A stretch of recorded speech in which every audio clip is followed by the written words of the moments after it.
പരിശുദ്ധ പിതാവേ, നല്ല സമയത്തിനായി ഞങ്ങൾ അങ്ങേക്ക് നന്ദി പറയുന്നു.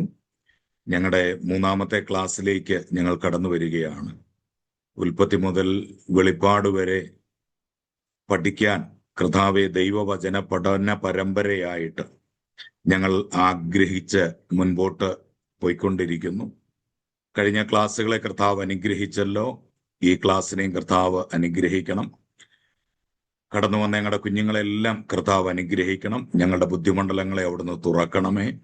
ഞങ്ങളുടെ ഹൃദയ ദൃഷ്ടി അവിടുന്ന് പ്രകാശിപ്പിക്കണമേ. കർത്താവെ, അങ്ങയുടെ ജ്ഞാനത്താൽ അവിടുന്ന് ഞങ്ങളെ നിറയ്ക്കണം. ദൈവകൃപ ഞങ്ങളിലേക്ക് അങ്ങ് പകരും. നാഥന്റെ സാന്നിധ്യത്തിൽ ഇരിപ്പാൻ കർത്താവ് ഞങ്ങളെ സഹായിക്കും. നാഥ പ്രാർത്ഥന കേട്ടതിനായി സ്തോത്രം. യേശുവൻ നാമത്തിൽ തന്നെ ആമേൻ, ആമേൻ, ആമേൻ. കടന്നു വന്ന എല്ലാവർക്കും ഒരിക്കൽ കൂടെ ദൈവനാമത്തിൽ സ്നേഹവും വന്ദനവും അറിയിക്കുകയാണ്. നമുക്ക് ഞാൻ ഓർപ്പിച്ചതുപോലെ ഈ ക്ലാസ്സുകൾ അറ്റൻഡ് ചെയ്യുന്നത് പരമാവധി സൂമിലൂടെ തന്നെ അറ്റൻഡ് ചെയ്യാനായിട്ട് നിങ്ങൾ ശ്രമിക്കുക. യൂട്യൂബ് വീഡിയോ കണ്ട് നിങ്ങൾ ക്ലാസ് അറ്റൻഡ് ചെയ്യുന്നതിനേക്കാൾ കുറച്ചുകൂടെ പ്രയോജനം സൂമിൽ അറ്റൻഡ് ചെയ്യുന്നത് തന്നെയാണ്. കാരണം നമുക്കൊരു അറ്റൻഷൻ കിട്ടും. നമ്മൾ ശ്രദ്ധയോടെ ഇരുന്ന് നമ്മൾ പഠിക്കും. അതുപോലെ നോട്ട്സ് തരുന്ന നോട്ട്സുകൾ കൃത്യമായിട്ട് പഠിക്കണം. അതുപോലെ നമ്മൾ പഠിക്കുന്ന ദൈവവചനം, അതായത് വേദഭാഗങ്ങൾ, ഓരോ ദിവസവും പഠിക്കുന്ന വേദഭാഗങ്ങൾ, ആ ഒരാഴ്ച നിങ്ങൾ ആ അധ്യായങ്ങൾ 3-4 അധ്യായങ്ങളാണ് ഓരോ ക്ലാസ്സിലും നമുക്ക് സാധാരണ വരുന്നത്. ആ 3-4 അധ്യായങ്ങൾ നന്നായിട്ട് നിങ്ങൾ വായിക്കുകയും പഠിക്കുകയും ചെയ്യണം. അത് നിശ്ചയമായിട്ടും നിങ്ങൾക്ക് കൂടുതൽ കാര്യങ്ങൾ ഗ്രഹിക്കാൻ കാരണമായി തീരും. പരിശുദ്ധാത്മാവ് നിങ്ങളെ അതിനുവേണ്ടി സഹായിക്കും. അതുകൊണ്ട് നമ്മൾ പഠിക്കുന്ന വേദഭാഗങ്ങൾ നിങ്ങൾ നന്നായിട്ട് പഠിക്കണം. നമ്മൾ ഈ കഴിഞ്ഞ ക്ലാസ്സിൽ ഉൽപ്പത്തി പുസ്തകം 1-ാം അധ്യായം മുതൽ 3-ാം അധ്യായം വരെ ഉള്ള ഭാഗത്തെ കാര്യങ്ങളാണ് നമ്മൾ കഴിഞ്ഞ ക്ലാസ്സിൽ പഠിച്ചത്. അങ്ങനെ ആ 3 അധ്യായങ്ങൾ, ഉൽപ്പത്തി 1, 2, 3, ആ അധ്യായങ്ങൾ നിങ്ങൾ തുടർമാനമായിട്ട് വായിക്കുക.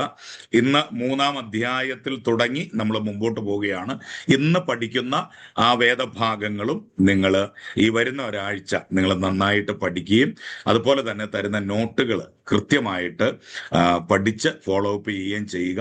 നിശ്ചയമായിട്ടും ഈ ഒരു ക്ലാസ് ഇത് ബൈബിളിലെ ചില പുസ്തകങ്ങൾ മാത്രമല്ല നമ്മൾ പഠിക്കുന്നത്. ബൈബിളിന്റെ തുടക്കം മുതൽ അവസാനം വരെയുള്ള 66 പുസ്തകങ്ങളാണ് കർത്താവ് അനുവദിച്ചാൽ നമ്മൾ പഠിച്ച് മുൻപോട്ട് പോയിക്കൊണ്ടിരിക്കുന്നത്. അതുകൊണ്ട് ഓരോ ക്ലാസ്സുകളും കഴിയുമ്പോൾ നിങ്ങൾ ആ ക്ലാസ്സുകൾ ഫോളോ അപ്പ് ചെയ്യണം. നിങ്ങൾക്ക് ഏതെങ്കിലും കാര്യങ്ങൾ സംശയമുണ്ടെങ്കിൽ, ഡൗട്ട് ഉണ്ടെങ്കിൽ, ആ ഡൗട്ട് ക്ലിയർ ചെയ്യാൻ വേണ്ടിയാണ് നമ്മൾ യൂട്യൂബിൽ വീഡിയോ അപ്ലോഡ് ചെയ്യുന്നത്. ആ ലിങ്കും അതാത് ദിവസങ്ങളിൽ തന്നെ ഞാൻ നമ്മുടെ ഗ്രൂപ്പിൽ ഇടുന്നുണ്ട്, വാട്സപ്പ് ഗ്രൂപ്പിൽ ഇടുന്നുണ്ട്. അതുകൊണ്ട് ആ വീഡിയോ നിങ്ങൾക്ക് ഫോളോ അപ്പ് ചെയ്ത് നിങ്ങളുടെ ഡൗട്ട്സ് ക്ലിയർ ചെയ്യാവുന്നതാണ്. അതിലും നിങ്ങളുടെ സംശയങ്ങൾ തീർന്നില്ല എന്നുണ്ടെങ്കിൽ നിശ്ചയമായും നിങ്ങൾക്ക് എന്നെ കോണ്ടാക്ട് ചെയ്യാവുന്നതാണ്. ആ കാര്യങ്ങൾ നമുക്ക് നന്നായി പഠിച്ച് തന്നെ മുൻപോട്ട് പോകാൻ ദൈവം സഹായിക്കട്ടെ. നമ്മുടെ 3-ാമത്തെ ക്ലാസ്സിലേക്ക് നമ്മൾ പ്രവേശിക്കുകയാണ്. കഴിഞ്ഞ ക്ലാസ്സിൽ നമ്മൾ ദൈവത്തിന്റെ സ്നേഹത്തെക്കുറിച്ച് പറഞ്ഞാണ് നമ്മൾ അവസാനിപ്പിക്കുന്നത്. ധൂർത്തപുത്രൻ പിതാവിന്റെ അടുക്കിലേക്ക് മടങ്ങി വരുന്നതും, അതായത് നമ്മുടെ ലൈഫിൽ നമ്മൾ ഒരിക്കൽ ദൈവ പൈതലായി മാറിയാൽ, അതായത് നമ്മൾ ഒരിക്കൽ കർത്താവിൻ്റെതായി തീർന്നു കഴിഞ്ഞാൽ പിന്നെ നമ്മുടെ ജീവിതത്തിൽ വരുന്ന എന്തൊക്കെ സംഭവിച്ചാലും, നമ്മുടെ ലൈഫില് മാനുഷിക ജീവിതമാണ്, ഈ ലോകത്തിൽ ജീവിക്കുന്നവരാണ് നമ്മൾ. ഈ പാപം നിറഞ്ഞ ലോകമാണ് ഈ ലോകം. ഈ ലോകത്തിൽ നമ്മൾ ജീവിക്കുമ്പോൾ പല കാര്യങ്ങൾ സംഭവിക്കാൻ സാധ്യതയുണ്ട്. മനഃപൂർവമായി നമ്മൾ ചെയ്യുന്ന കാര്യങ്ങളല്ലാതെ പല കാര്യങ്ങൾ സംഭവിക്കാനുള്ള സാധ്യതയുണ്ട്. എന്നാൽ എന്തൊക്കെ സംഭവിച്ചാലും ദൈവം നമ്മളെ സ്നേഹിക്കുന്നു എന്ന് എല്ലായ്പ്പോഴും ദൈവം നമ്മെ ഉറപ്പിക്കുന്നുണ്ട്. പിതാവിന്റെ സ്നേഹത്തിലുള്ള ഈ വിശ്വാസമാണ് ധൂർത്തപുത്രനെ പിതാവിന്റെ അടുക്കിലേക്ക് മടക്കി കൊണ്ടുവന്നത്. താൻ എത്ര വലിയ തെറ്റുകൾ ചെയ്ത് തൻ്റെ ജീവിതത്തെ നശിപ്പിച്ചാലും തൻ്റെ പിതാവ് തന്നെ സ്നേഹിക്കുന്നു എന്ന് അവൻ അറിയാമായിരുന്നു. അപ്പൊ ദൈവസ്നേഹം യഥാർത്ഥമായി അനുഭവിച്ച ഒരു വ്യക്തി, അവന്റെ ജീവിതത്തിൽ ഒരു പരാജയം സംഭവിച്ചാൽ പോലും അവൻ ആ ദൈവത്തിങ്കിലേക്ക് നാളുകളിൽ മടങ്ങി വരും. കാരണം അവനെ സ്നേഹിക്കുന്ന ഒരപ്പനുണ്ട് എന്ന തിരിച്ചറിവ് അവന്റെ ഉള്ളിലുണ്ട് എന്നുള്ളതാണ്. അതുകൊണ്ട് ആണ് ധൂർത്തപുത്രൻ എന്ന് നമ്മൾ പേരിട്ട് വിളിക്കുന്ന ഈ ഇളയ മകൻ അപ്പന്റെ ഭവനത്തിലേക്ക് അവൻ മടങ്ങി വരുവാനായിട്ട് ഇടയായി തീർന്നത്. ഏദൻ തോട്ടത്തിലെ കാര്യങ്ങളാണ് നമ്മൾ പഠിച്ചുകൊണ്ടിരിക്കുന്നത്. ആദമിനെയും ഹൗവയെയും ദൈവം ഏദൻ തോട്ടത്തിലാക്കുന്നു. അതിനുശേഷം ദൈവം പറയുന്നു, ഈ വൃക്ഷത്തിന്റെ ഫലം നിങ്ങൾ തിന്നരുത്, തിന്നുന്ന നാളിൽ നിങ്ങൾ മരിക്കും. കഴിഞ്ഞ ക്ലാസ്സിൽ നമ്മൾ ആ ഭാഗം ഒക്കെ കണ്ടതാണ്. വീണ്ടും അത് ഞാൻ ഒരിക്കൽ കൂടെ പറയുന്നില്ല. അതിന്റെ ബാക്കിയായിട്ട് ഇന്നത്തെ ക്ലാസ് വരികയാണ്. നന്മ തിന്മകളുടെ വൃക്ഷം കാഴ്ചയിൽ വളരെ മനോഹരമായിരുന്നു. നന്മ തിന്മകളുടെ വൃക്ഷം കാണാനായിട്ട് നല്ല ഭംഗിയുള്ളതായിരുന്നു എന്ന് അവിടെ രേഖപ്പെടുത്തിയിട്ടുണ്ട് ആ ഭാഗത്ത്. മനോഹരമായൊരു സൃഷ്ടിയെ ദൈവത്തെക്കാൾ വിലപ്പെട്ടതായി കണ്ട് ആദാമും ഹൗവയും തിരഞ്ഞെടുക്കുമോ എന്ന് അവരെ പരീക്ഷിക്കുന്നതിന് വേണ്ടി തന്നെയാണ് ആ വൃക്ഷം ദൈവം സൃഷ്ടിച്ചത്. പലരും ചോദിക്കുന്ന ഒരു കാര്യമുണ്ട്, ദൈവം സർവജ്ഞാനിയല്ലേ? ദൈവം സർവവ്യാപിയല്ലേ? ദൈവത്തിനെല്ലാം അറിയില്ലേ? ഈ ആദമും ഹൗവയും ഈ തോട്ടത്തിന്റെ നടുവിൽ നിൽക്കുന്ന വൃക്ഷഫലം ഭക്ഷിക്കുമെന്ന് ദൈവത്തിന് അറിയാമായിരുന്നില്ലേ? പിന്നെ എന്തിനാണ് ഇങ്ങനെ ഒരു വൃക്ഷത്തെ ദൈവം അവിടെ നട്ടുണ്ടാക്കിയത്?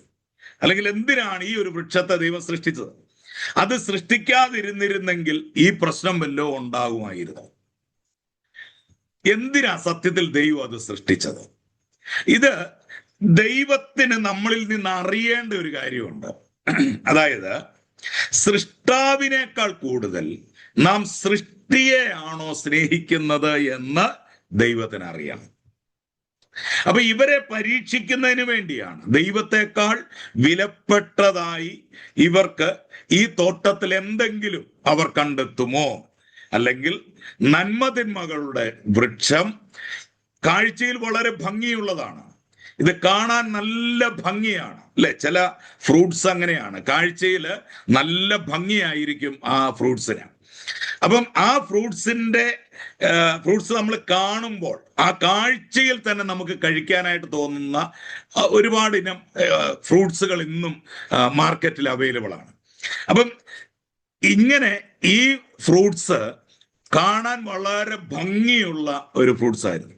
അപ്പൊ ഇതെന്തിനാ ദൈവം സൃഷ്ടിച്ചേ?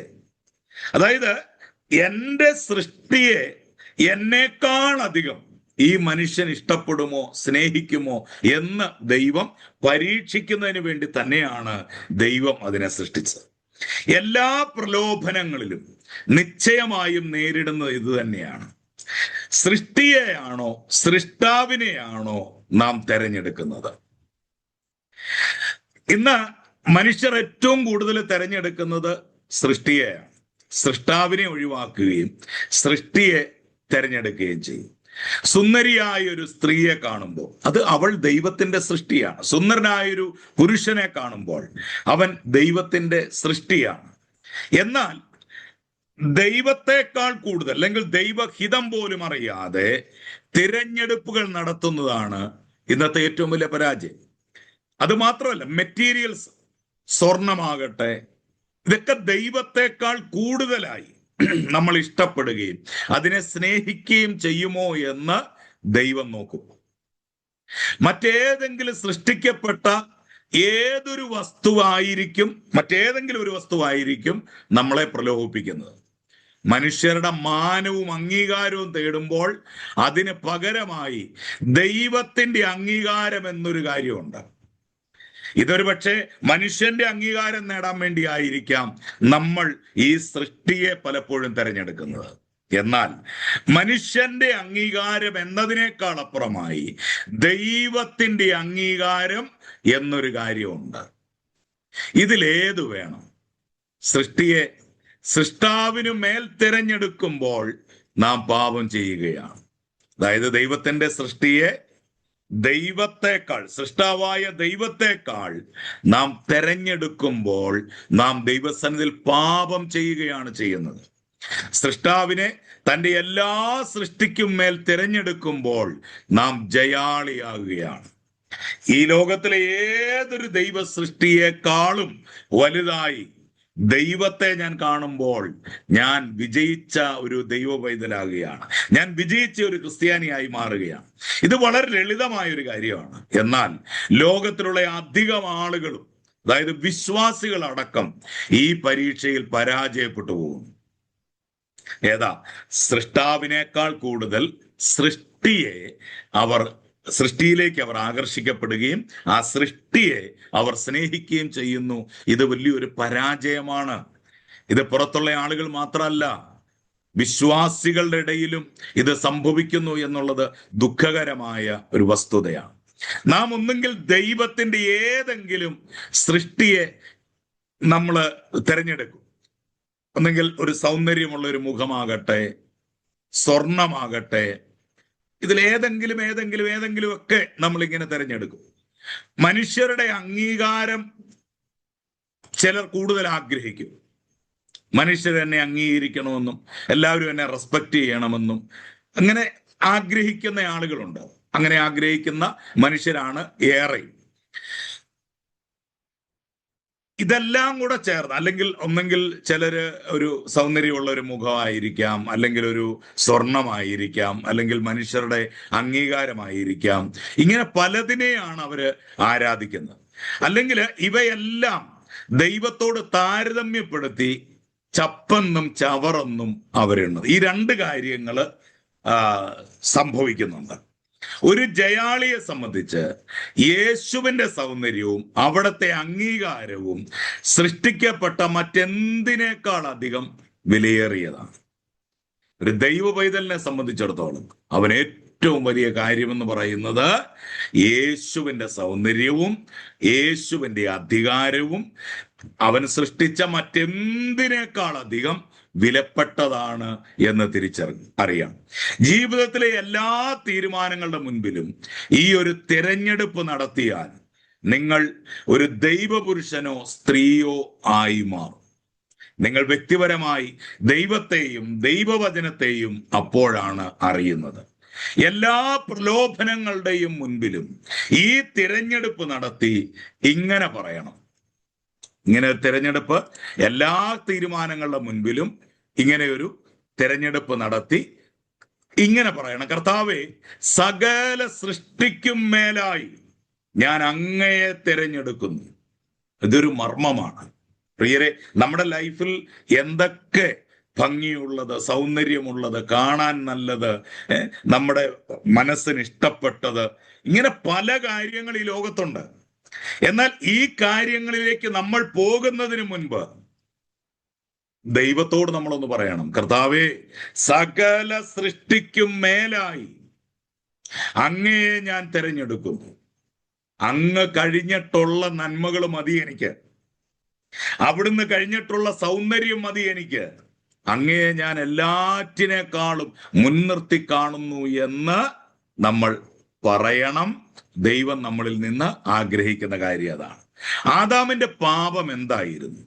അത് കേവലം വിലക്കപ്പെട്ട വൃക്ഷത്തിന്റെ ഫലം തിന്നു എന്നത് മാത്രമാണോ? ഒരിക്കലും അല്ല. അതിലും അധികമാണ് ആദാമിന്റെ മേലുള്ള പാപം. കാരണം 3-ാം അധ്യായം 17-ാം വാക്യത്തിൽ, ഉൽപ്പത്തി 3-ാം അധ്യായം അതിന്റെ 17-ാം വാക്യത്തിൽ ദൈവം അവനോട് പറയുകയാണ്: നിന്റെ ഭാര്യയുടെ വാക്കുകൾ നീ കേട്ടു. ഇത് വളരെ ശ്രദ്ധിക്കേണ്ട ഒരു കാര്യമാണ്. നമ്മൾ പലപ്പോഴും ഇതൊരു വലിയ വിഷയമായിട്ട് കാണാറില്ല. എന്നാൽ ആദാമിന്റെ പാപം വിലക്കപ്പെട്ട കനി ഭക്ഷിച്ചു എന്നതിനേക്കാൾ ഉപരി നീ നിന്റെ ഭാര്യയുടെ വാക്കുകൾ കേട്ടു. ഇത് ദൈവം ആദാമിനോട് പറയുന്ന ഒരു കാര്യമാണ്. ഒരുവൻ തന്റെ ഭാര്യയുടെ വാക്കുകൾ കേൾക്കുന്നത് പാപമാണോ? ന്യായമായിട്ട് ചോദിക്കാം. ഭാര്യയുടെ വാക്ക് ഭർത്താവ് കേൾക്കണ്ടേ?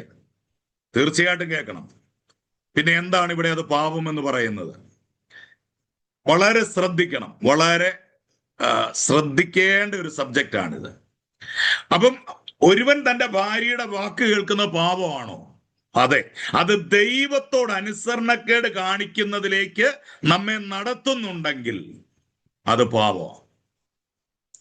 ദൈവത്തോട് അനുസരണക്കേട് കാണിക്കാൻ തക്കതായ ഒരു വാക്കാണ് നമ്മുടെ പാർട്ട്ണർ നമ്മോട് പറയുന്നില്ല. അത് ഭാര്യ എന്നില്ല, ഭർത്താവാകാം, ഭർത്താവോ ഭാര്യയോ ആകാം, മക്കളാവാം, പേരൻസ് ആകാം, ആരുമാകാം.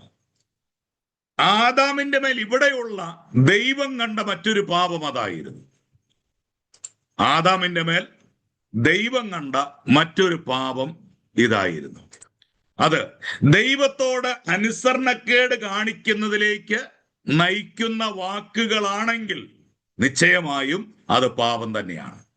ദൈവം ആദാമിനെ സൃഷ്ടിച്ച് അവനെ അവന്റെ ഭവനത്തിന്റെ തലയാക്കി വെച്ചു. എന്നാൽ അവൻ ആ ഭവനത്തിന്റെ തലവൻ എന്ന അധികാരം ഉപയോഗിച്ചില്ല. സ്ത്രീയുടെ തല പുരുഷൻ എന്ന് ദൈവത്തിന്റെ വചനം നമ്മളെ പഠിപ്പിക്കുന്നു. ആ ഭവനത്തിലെ തീരുമാനങ്ങൾ എടുക്കാൻ ഉള്ള പ്രാപ്തിയും പക്വതയും ഒരു പുരുഷന് ദൈവം കൊടുത്തിട്ടുണ്ട്. ഈ ദൈവിക സൃഷ്ടിപ്പിൽ പുരുഷനെയും സ്ത്രീയെയും ദൈവം രണ്ട് നിലയിലാണ് ഇവരെ സൃഷ്ടിച്ചിരിക്കുന്നത്. ഇവരുടെ ശാരീരിക ഘടനകൾ മാത്രമല്ല, ഇവരുടെ മാനസിക ഘടനകളും രണ്ട് രീതിയിലാണ് ദൈവം സൃഷ്ടിച്ചിരിക്കുന്നത്. ഒരു പുരുഷൻ ചിന്തിക്കുന്നത് പോലെയല്ല ഒരു സ്ത്രീ ചിന്തിക്കുന്നത്. ഒരു സ്ത്രീയുടെ ചിന്തകളിൽ നിന്ന് ഒത്തിരി വ്യത്യസ്തമാണ് ഒരു പുരുഷന്റെ ചിന്ത. സൈക്കോളജിക്കലി ഇതിന് ഒരുപാട് പഠനങ്ങളുണ്ട്. നമുക്ക് അങ്ങോട്ട് വിശദമായിട്ട് പോകാനൊന്നും നമ്മുടെ മുൻപിൽ സമയമില്ല. എങ്കിലും ഒന്ന് രണ്ട് കാര്യങ്ങൾ ഞാൻ പറയാം. സ്ത്രീകൾ മോശമാണെന്നോ സ്ത്രീകൾക്ക് കഴിവ് കുറവാണെന്നോ ഒന്നും ദൈവവചനം പറയുന്നില്ല. നമ്മളും അങ്ങനെ അഭിപ്രായപ്പെടുന്നുമില്ല. രണ്ടുപേരെയും രണ്ട് നിലയിലാണ് ദൈവം സൃഷ്ടിച്ചത് എന്നതാണ്. അതായത് സ്ത്രീക്ക് ഒരുപാട് കഴിവുകൾ ദൈവം കൊടുത്തു. ആ കഴിവുകൾ പലതും പുരുഷനില്ല. പുരുഷൻ ഒരുപാട് കഴിവുകൾ ദൈവം കൊടുത്തു. ആ കഴിവുകൾ പലതും സ്ത്രീക്കുമില്ല. ഇവർ രണ്ടുപേരും കൂടെ ചേരുമ്പോഴാണ് ഒരു പൂർണ്ണതയിൽ എത്തിച്ചേരുന്നത്. എന്നാൽ ഈ രണ്ടുപേരും ഒന്നിച്ച് ചേരുമ്പോൾ അതിൽ ദൈവം വെച്ച ഒരു സിസ്റ്റം ഉണ്ട്. സ്ത്രീയുടെ തല പുരുഷൻ. അതുകൊണ്ട് സ്ത്രീ പുരുഷന്റെ കാൽക്കൽ കിടന്ന് ചവിട്ടുകൊള്ളണമെന്ന് അർത്ഥമില്ല. ഒരു പ്രശസ്തനായ ഒരു ദൈവദാസൻ പറഞ്ഞ ഒരു കാര്യമുണ്ട്. ദൈവം ഹൗവയെ എടുത്തത് ആദാമിന്റെ തലയിൽ നിന്നല്ല.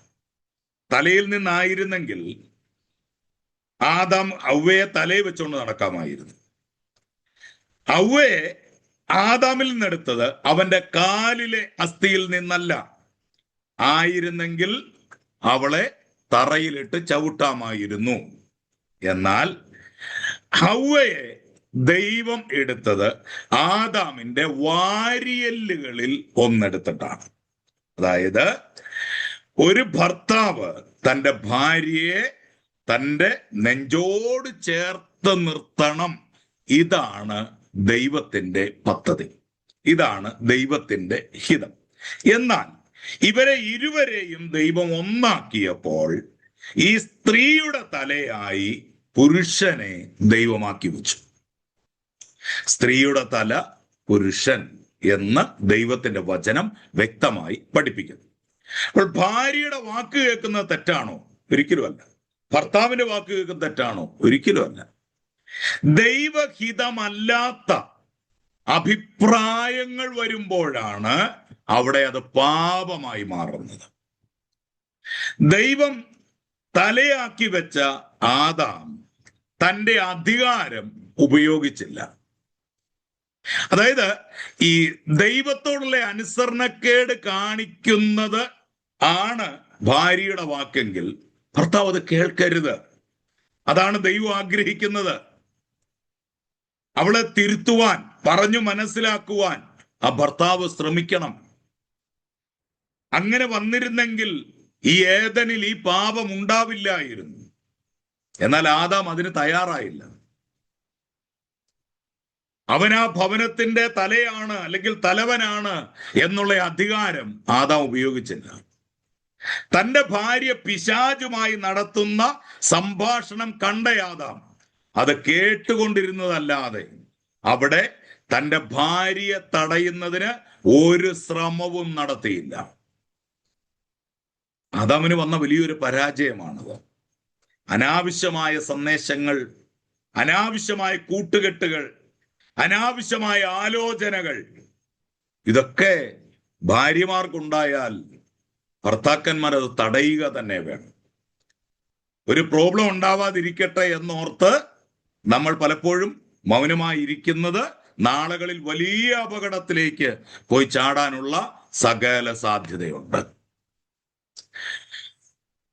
ഇവിടെ ഈ പിശാചുമായിട്ട് ഹവ്വ നടത്തുന്ന സംഭാഷണം കണ്ട ആദാം അത് കേട്ടുകൊണ്ടിരുന്നതല്ലാതെ അവിടെ തന്റെ ഭാര്യയെ അവൻ എന്ത് ചെയ്തില്ല? തടഞ്ഞില്ല. അവൻ നിവർന്നു നിന്ന് ഇങ്ങനെ പറയേണ്ടിയിരുന്നു, ഹവ്വേ മാറിപ്പോക, അവന്റെ വാക്ക് ശ്രദ്ധിക്കരുത്. ഈ ഒരു വാക്ക് ആദാം പറഞ്ഞിരുന്നെങ്കിൽ ഈ വലിയ വിപത്തിൽ നിന്ന് മാനവരാശി തന്നെ രക്ഷപ്പെടുമായിരുന്നു. ഇന്നും ആദാമിനെ പോലെയുള്ള പല ഭർത്താക്കന്മാരുണ്ട്. അവൻ തങ്ങളുടെ ഭവനത്തിന്റെ തലവനല്ല, തന്റെ നേതൃത്വം ഭവനത്തിൽ സ്ഥാപിക്കാതിരിക്കുക വഴി ആദാം പാപം ചെയ്തതുപോലെ ഇന്നും പലരും പാപം ചെയ്യുന്നു. അതൊരു പാപമായി പോലും ആരും അംഗീകരിക്കുന്നില്ല എന്നതാണ് മറ്റൊരു വസ്തുത. ഭവനത്തിന്റെ തലയാക്കി ദൈവം പുരുഷനെ വെച്ചിട്ടുണ്ടെങ്കിൽ നിശ്ചയമായും അവൻ ആ കാര്യം ശ്രദ്ധിക്കേണ്ടിയിരുന്നു എന്നുള്ള കാര്യം നമ്മൾ മനസ്സിലാക്കണം. നമ്മുടെ ദൈവം ഒരു നല്ല ദൈവമാണ്. ആ ദൈവം സർപ്പത്തെയും ഭൂമിയെയും ശപിച്ചു. ഈ സംഭവങ്ങളൊക്കെ ഉണ്ടായപ്പോ സർപ്പത്തെ ശപിച്ചു, ഭൂമിയെ ശപിച്ചു, എന്നാൽ ആദാമിനെ ശപിച്ചില്ല. ഇത് വളരെ ശ്രദ്ധിക്കേണ്ട ഒരു കാര്യമാണ്. ദൈവം ആദാമിനെ ശപിച്ചില്ല. അവിടെ നാം ദൈവത്തിന്റെ മഹാസ്നേഹത്തെയാണ് കാണുന്നത്. ആദാമിനെയും ഹവ്വയെയും മറയ്ക്കുന്നതിന് ദൈവം ഒരു മൃഗത്തെ കൊന്നു. അതായത് അവർ നഗ്നരെന്നറിഞ്ഞപ്പോ അവരുടെ ആ നഗ്നത മറയ്ക്കേണ്ടതിന് ദൈവം ഒരു മൃഗത്തെ കൊന്നു. അതാണ് ഭൂമിയിലെ ആദ്യത്തെ മരണം. ഭൂമിയിലെ ആദ്യത്തെ മരണം അതായിരുന്നു. നിർദോഷിയായ ഒരു മൃഗത്തെ ആദാമിന്റെ പാപത്തിന് വേണ്ടി യാഗമാക്കി. ആ മൃഗത്തിന്റെ തോലുകൊണ്ട് വസ്ത്രമുണ്ടാക്കി ആദാമിന്റെയും ഹവ്വയുടെയും നഗ്നത മറച്ചു. ഉൽപ്പത്തി പുസ്തകം 3-ാം അധ്യായം 21-ാം വാക്യത്തിൽ നമ്മളത് വായിക്കുന്നു. ലോകത്തിൽ ആദ്യമായി നടന്ന ഒരു മരണം ആർക്കു വേണ്ടിയായിരുന്നു? ആദാമിന്റെ പാപം നിമിത്തം. ഒരു തെറ്റും ചെയ്യാത്ത നിർദോഷിയായ ഒരു മൃഗം അവിടെ അറക്കപ്പെടുവാനിടയായി തീർന്നു. ആ മൃഗത്തിന്റെ തോലുകൊണ്ട് വസ്ത്രമുണ്ടാക്കി ആദാമിന്റെയും ഹവ്വയുടെയും നഗ്നത മറച്ചു. ഒരു നാൾ തന്റെ പുത്രനെ കാൽവരി ക്രൂശിൽ മരണത്തിന് ഏൽപ്പിച്ചു കൊടുക്കുകയും അവന്റെ നീതിയുടെ വസ്ത്രം നമ്മെ ധരിപ്പിക്കുകയും ചെയ്യുന്ന ദൈവിക പ്രവൃത്തിയുടെ ഒരു ചിത്രമാണ് ഏദനിൽ നമ്മൾ കാണുന്നത്. നിർദോഷിയായ, നിഷ്കളങ്കനായ, ഒരു പാപവും ചെയ്യാത്ത ഒരു മൃഗം അവിടെ കൊല്ലപ്പെടുന്നു. ആ മൃഗത്തിന്റെ തോലെടുത്ത് പാപം ചെയ്ത മനുഷ്യന് വസ്ത്രമുണ്ടാക്കി കൊടുക്കുന്നു. അവനെ ശപിക്കുകയല്ല ചെയ്തത്, മറിച്ച് ദൈവത്തിന്റെ മഹാസ്നേഹം മാനവരാശിയുടെ മേൽ, അല്ലെങ്കിൽ ആദിമ മാതാപിതാക്കളുടെ മേൽ ദൈവം പകരുന്നത് നമുക്കവിടെ കാണുവാനായിട്ട് കഴിയുന്നുണ്ട്. ആ പാപത്തിൽ നിന്ന് പരിഹാരം വരുത്തുവാൻ കാൽവരി ക്രൂശിൽ തന്റെ പുത്രനെ മരണത്തിന് ഏൽപ്പിച്ചു കൊടുത്ത് അവന്റെ നീതിയുടെ വസ്ത്രം നമ്മെ ധരിപ്പിക്കുകയും ചെയ്യുന്ന ആ ദൈവിക പ്രവൃത്തിയുടെ, ആ രക്ഷാകരണ പ്രവൃത്തിയുടെ ഒരു ചിത്രമാണ് നമ്മൾ അവിടെ കാണുവാൻ കഴിയുന്നത്. മനുഷ്യൻ പാപം ചെയ്യുന്നതിന് മുൻപ് ജീവവൃക്ഷത്തിന്റെ അടുത്ത് ജ്വലിക്കുന്ന വാളുണ്ടായിരുന്നു. ആദാമിന് ആ വൃക്ഷത്തിന്റെ ഫലം തിന്ന് നിത്യജീവൻ പ്രാപിക്കാൻ കഴിയുമായിരുന്നു. എന്നാൽ മനുഷ്യൻ പാപം ചെയ്തതിന് ശേഷം ദൈവം ആ വൃക്ഷത്തിന്റെ മുൻപിൽ ജ്വലിക്കുന്ന വാൾ സ്ഥാപിച്ചു. അതായത് ആദാം പാപം ചെയ്യുന്നതിന് മുൻപ് ജീവന്റെ വൃക്ഷത്തിന്റെ അടുത്ത് വാൾ ഉണ്ടായിരുന്നില്ല. ആദാം ആ വൃക്ഷത്തിന്റെ ഫലം തിന്ന് നിത്യജീവൻ പ്രാപിക്കാൻ ഒരുപക്ഷെ അവന് കഴിയുമായിരുന്നു. എന്നാൽ മനുഷ്യൻ പാപം ചെയ്തതിന് ശേഷം ദൈവം ആ വൃക്ഷത്തിന് മുൻപിൽ ജ്വലിക്കുന്ന വാൾ സ്ഥാപിച്ചു. ഇന്ന് നിങ്ങൾ ആ വൃക്ഷത്തിന്റെ ഫലം അനുഭവിക്കണമെങ്കിൽ ആ വാൾ നിങ്ങളുടെ ജഡത്തിൽ വീഴുവാൻ നിങ്ങൾ അനുവദിക്കണം. ഇപ്പോൾ നാം നമ്മുടെ പാപങ്ങളുടെ ശിക്ഷ അനുഭവിക്കേണ്ടതില്ല. കാരണം ആ വാൾ കാൽവറിയിൽ വെച്ച് യേശുവിന്റെ മേൽ വീണു കഴിഞ്ഞു. നോക്കൂ പ്രിയരെ, എത്ര ആഴമേറിയ അർത്ഥവത്തായ ഒരു മർമ്മമാണ് ഇവിടെ നമുക്ക് മനസ്സിലാക്കുവാൻ കഴിയുന്നത്. നിങ്ങൾ എത്ര പേർക്ക് ഇത് അതിൻ്റെ ആഴം മനസ്സിലാകുന്നുണ്ടെന്ന് എനിക്കറിയില്ല. എന്നാൽ ഒന്ന് ഞാൻ പറയാം, ആ ജീവവൃക്ഷത്തിന്റെ ഫലം അന്ന് ആദാം ഭക്ഷിച്ചിരുന്നെങ്കിൽ മാനവജാതിക്ക് ഇനി ഒരിക്കലും രക്ഷയുണ്ടാകുമായിരുന്നില്ല. എന്നാൽ ആ മനുഷ്യൻ അത് കഴിക്കാതിരിക്കാൻ ദൈവം എന്ത് ചെയ്തെന്നറിയാമോ? ആ വൃക്ഷത്തിന്റെ മുൻപിൽ ജ്വലിക്കുന്ന ഒരു വാൾ സ്ഥാപിച്ചു. ഇന്നും ജീവവൃക്ഷത്തിന്റെ ഫലം അനുഭവിക്കണമെങ്കിൽ ആ വാൾ നമ്മുടെ ജഡത്തിൽ വീഴാൻ നമ്മൾ അനുവദിക്കണം. പക്ഷേ നമ്മുടെ ജഡത്തിൽ വീഴാൻ ദൈവം അനുവദിച്ചില്ല. മറിച്ച് കാൽവറി ക്രൂശിൽ 2000 വർഷങ്ങൾക്ക് മുൻപ് ആ വാൾ യേശുവിന്റെ മേൽ വീണു. നമ്മൾ അനുഭവിക്കേണ്ട വേദന, നമ്മൾ അനുഭവിക്കേണ്ട മുറിവുകൾ യേശു കാൽവറി ക്രൂശിൽ വഹിച്ചു. നോക്കൂ എത്ര ആഴമായി ദൈവം നമ്മെ സ്നേഹിക്കുന്നു എന്ന്. എന്നാൽ ആ വാൾ ഇന്ന് നമ്മുടെ ജഡത്തിന്മേൽ വീഴേണ്ടതുണ്ട്. എങ്ങനെ? ഞാൻ ക്രിസ്തുവിനോട് കൂടെ, എന്നിൽ ജീവിക്കുന്നത് ഞാനല്ല, ഇനി ക്രിസ്തുവാണ് എന്ന് ഗലാത്യലേഖനം 2-ാം അധ്യായം 20-ാം വാക്യത്തിൽ അപ്പോസ്തലനായ പൗലോസ് പറയുന്ന പോലെ നാം യേശുവിനോട് കൂടെ ക്രൂശിൽ ഒന്നായി തീരുമ്പോൾ ആ വാൾ നമ്മുടെ ജഡത്തിലും വീഴുന്നു. അങ്ങനെ നമുക്ക് നിത്യജീവൻ അനുഭവിക്കുവാൻ സാധിക്കും. അതായത് നേരിട്ട് നമ്മുടെ മേൽ വീഴേണ്ടിയിരുന്ന വാള് അത് യേശുവിന്റെ മേൽ വീഴുന്നു. ആ വാളിലൂടെ നിത്യജീവൻ നമുക്ക് അവകാശമാക്കാൻ യേശുവിന്റെ ക്രൂശോട് ചേർന്ന് നമ്മളും ക്രൂശിക്കപ്പെടുന്നു. അപ്പോസ്തലനായ പൗലോസ് അങ്ങനെയാണ് പറയുന്നത്, നാം ക്രിസ്തുവിനോട് കൂടെ ക്രൂശിക്കപ്പെടണം. ഇതല്ലാതെ മറ്റൊരു വഴിയില്ല. ആ വാൾ ഇന്ന് ഈ വൃക്ഷത്തിന് കാവൽ നിൽക്കുകയാണ്. ഈ വാൾ വീഴാതെ ഒരാൾക്ക് പോലും, ഒരു വ്യക്തിക്ക് പോലും നിത്യജീവൻ പ്രാപിക്കാൻ കഴിയില്ല. ജീവന്റെ വൃക്ഷഫലം തിന്മാൻ കഴിയില്ല. വെളിപ്പാട് പുസ്തകത്തെ നമ്മൾ വായിക്കുന്നുണ്ട്, ജയിക്കുന്നവന് ഞാൻ ജീവവൃക്ഷത്തിന്റെ ഫലം തിന്മാൻ കൊടുക്കും. അവിടെ ഒരു ജയം ആവശ്യമാണ്. ആ ജയം നമ്മുടെ കഴിവിനാലല്ല, കാൽവരി ക്രൂശിനാലാണ്. അതുകൊണ്ടാണ് വചനം പഠിപ്പിക്കുന്നത്, അല്ലല്ല മാനസാന്തരപ്പെടാഞ്ഞാൽ നിങ്ങളും അങ്ങനെ തന്നെ നശിച്ചു പോകും. എങ്ങനെയാണ് ഒരുവൻ രക്ഷിക്കപ്പെടുന്നത്? യേശുവിനെ രക്ഷകനും നാഥനുമായി സ്വീകരിച്ച്, ആ യേശുവിന്റെ രക്തം എനിക്ക് പ്രയോജനകരമായിരുന്നു എന്ന് ഞാൻ പറയുമ്പോഴാണ്, യേശുവിനെ കർത്താവെന്ന് ഹൃദയം കൊണ്ട് വിശ്വസിക്കുകയും വായ് കൊണ്ട് ഏറ്റുപറയുകയും വേണം. അപ്പോൾ മാത്രമാണ് നാം രക്ഷിക്കപ്പെടുന്നത്. അതെ പ്രിയരെ, എന്താണ് ഇവിടെ നടക്കുന്ന ആത്മീക മർമ്മം? ഇവിടെ നടക്കുന്ന ആത്മീക മർമ്മം, എൻ്റെ മേലും നിങ്ങളുടെ മേലും വീഴേണ്ടിയിരുന്ന ഈ വാൾ കാൽവരി ക്രൂശിൽ യേശു ഏറ്റെടുക്കുന്നു. ആ ക്രൂശിനോട് ചേർന്ന് ഞാനും തറയ്ക്കപ്പെടുമ്പോൾ, ആ ക്രൂശിനോട് ചേർന്ന് ഞാനും ക്രൂശിക്കപ്പെടുമ്പോൾ, യേശുവിനോട് കൂടെ ഞാൻ ക്രൂശിക്കപ്പെടുമ്പോൾ ആ ജീവവൃക്ഷത്തിന്റെ ഫലം തിന്മാൻ എനിക്ക് സാധിക്കുന്നു എന്നുള്ളതാണ്. ആദാമിനുള്ള ശിക്ഷയെ സംബന്ധിച്ച് ദൈവം പറഞ്ഞപ്പോൾ പരാമർശിച്ച ചില വാക്കുകളുണ്ട് അവിടെ. ആ വാക്കുകൾ ശ്രദ്ധിക്കുക. ശാപം, ദുഃഖം, മുള്ള്, വിയർപ്പ്, പൊടി, മരണം. ഈ വാക്കുകൾ ശ്രദ്ധിക്കണം. 3-ാം അധ്യായത്തിന്റെ 16 മുതൽ 19 വരെയുള്ള വാക്യം. ഉൽപ്പത്തി പുസ്തകം 3-ാം അധ്യായം 16 മുതൽ 19 വരെയുള്ള വാക്യങ്ങളിൽ ഈ വാക്കുകൾ കാണുന്നു. ഏതൊക്കെ വാക്കുകളാ? ശാപം, ദുഃഖം, മുള്ള്, വിയർപ്പ്, പൊടി, മരണം. യേശുവിന്റെ കഷ്ടാനുഭവത്തോടും ക്രൂശ് മരണത്തോടും കൂടെ ഈ വാക്കുകളെല്ലാം നമ്മൾ അവിടെ കാണുന്നുണ്ട്.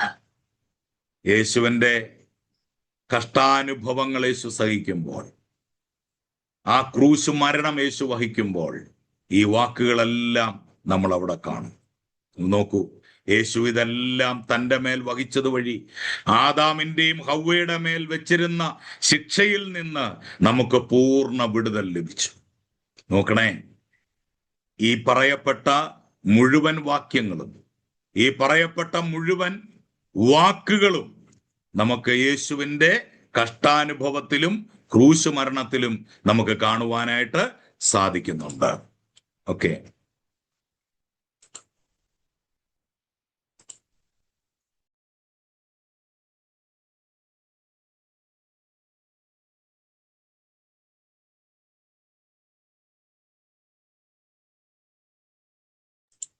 അങ്ങനെ കാൽവരി ക്രൂശിലെ മരണം നിമിത്തം യേശുവിൻ്റെ മേൽ വന്ന ഈ കാര്യങ്ങൾ, അതായത് ചില വാക്കുകൾ നമ്മൾ കണ്ടു.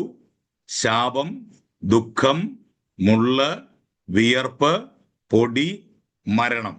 ഇത് ആദമിനോട് ദൈവം സംസാരിക്കുമ്പോൾ അവിടെ പറയുന്ന വാക്കുകളാണ്. ഉൽപ്പത്തി 3-ന്റെ 16 മുതൽ 19 വരെയുള്ള ആ ഭാഗങ്ങളിൽ കാണുന്ന അതേ പദങ്ങൾ യേശുവിന്റെ ക്രൂശുമരണവുമായുള്ള ബന്ധത്തിലും നമുക്ക് കാണാനായിട്ട് സാധിക്കുന്നുണ്ട് എന്നുള്ളതാണ്. ആദാമിന് ദൈവത്തോടുള്ള കൂട്ടായ്മ തകർന്നപ്പോൾ ആ നിമിഷം തന്നെ അവന്റെ ഭാര്യയുമായിട്ടുള്ള അവന്റെ കൂട്ടായ്മയും തകർന്നു. നമ്മൾ ഇതിൽ വളരെ ശ്രദ്ധിക്കേണ്ട ചില കാര്യങ്ങളുണ്ട്. ദൈവത്തോടുള്ള കൂട്ടായ്മ തകർന്നപ്പോൾ അത് ദൈവവുമായിട്ടുള്ള കൂട്ടായ്മ മാത്രമല്ല അവിടെ തകരുന്നത്, തൻ്റെ പാർട്ട്ണറുമായിട്ടുള്ള ബന്ധവും എന്ത് ചെയ്യുകയാണ്? അവിടെ തകരുകയാണ്. അവൻ അവളെ കുറ്റപ്പെടുത്താൻ തുടങ്ങുന്നു. ആദാം ഹവ്വയെ കുറ്റപ്പെടുത്താൻ തുടങ്ങി. ഇതാണ് ഇതിന്റെ ഏറ്റവും വലിയ തെളിവ്. അത്രയും നാൾ യാതൊരു പ്രശ്നവുമില്ലാതിരുന്ന അവരുടെ ഫാമിലി ലൈഫില്, അവരുടെ കുടുംബ ജീവിതത്തില് കുറ്റപ്പെടുത്തൽ ആരംഭിച്ചു. അവൻ അവളെ കുറ്റപ്പെടുത്താൻ തുടങ്ങി. ദൈവത്തോടുള്ള നമ്മുടെ കൂട്ടായ്മ തകർന്നു എന്നതിന്റെ തെളിവാണ് നമ്മൾ ആരെയെങ്കിലും കുറ്റപ്പെടുത്താൻ തുടങ്ങുന്നത്. നമ്മുടെ ലൈഫിൽ സംഭവിച്ചു പോയ ഒരു പരാജയത്തെ മറ്റൊരാളെ കുറ്റം പറഞ്ഞ് ഇത് അവര് നിമിത്തമാണ്, ഇതെന്റെ മിസ്റ്റേക്കേ അല്ല, ഇത് അവര് കാരണമാണ്, അല്ലേ? ഇവിടെ കാണുന്നത് മുഴുവൻ കുറ്റപ്പെടുത്തലുകളാണ്. ഹവ്വ കുറ്റപ്പെടുത്തി. ആരെ കുറ്റപ്പെടുത്തി? പാമ്പിനെ കുറ്റപ്പെടുത്തി. ഞാൻ അങ്ങനെ തെറ്റ് ചെയ്യുന്ന ഒരാളൊന്നും അല്ല, പക്ഷേ ഈ പാമ്പാണ് എന്നെ ചതിച്ചത്, കുറ്റപ്പെടുത്താൻ തുടങ്ങി. ആദാം ഹവ്വയെ കുറ്റപ്പെടുത്തി. നീ എന്നോട് കൂടെ ഇരിക്കേണ്ടതിന് എനിക്ക് തന്ന ആ സ്ത്രീ ഉണ്ടല്ലോ, അവൾ ഒറ്റ ഒരുത്തിയാണ് ഇതിനെല്ലാം കാരണം. കണ്ടോ, മുഴുവൻ കുറ്റപ്പെടുത്തലുകളാണ്. എന്നാൽ സംഭവിച്ചു പോയ പരാജയത്തെ, സംഭവിച്ചു പോയ തെറ്റിനെ, ദൈവമേ എനിക്കത് സംഭവിച്ചു പോയി, അത് എൻ്റെ മിസ്റ്റേക്കാണ് എന്ന് പറഞ്ഞ് ആദാം ഏൽപ്പിച്ചു കൊടുത്തില്ല.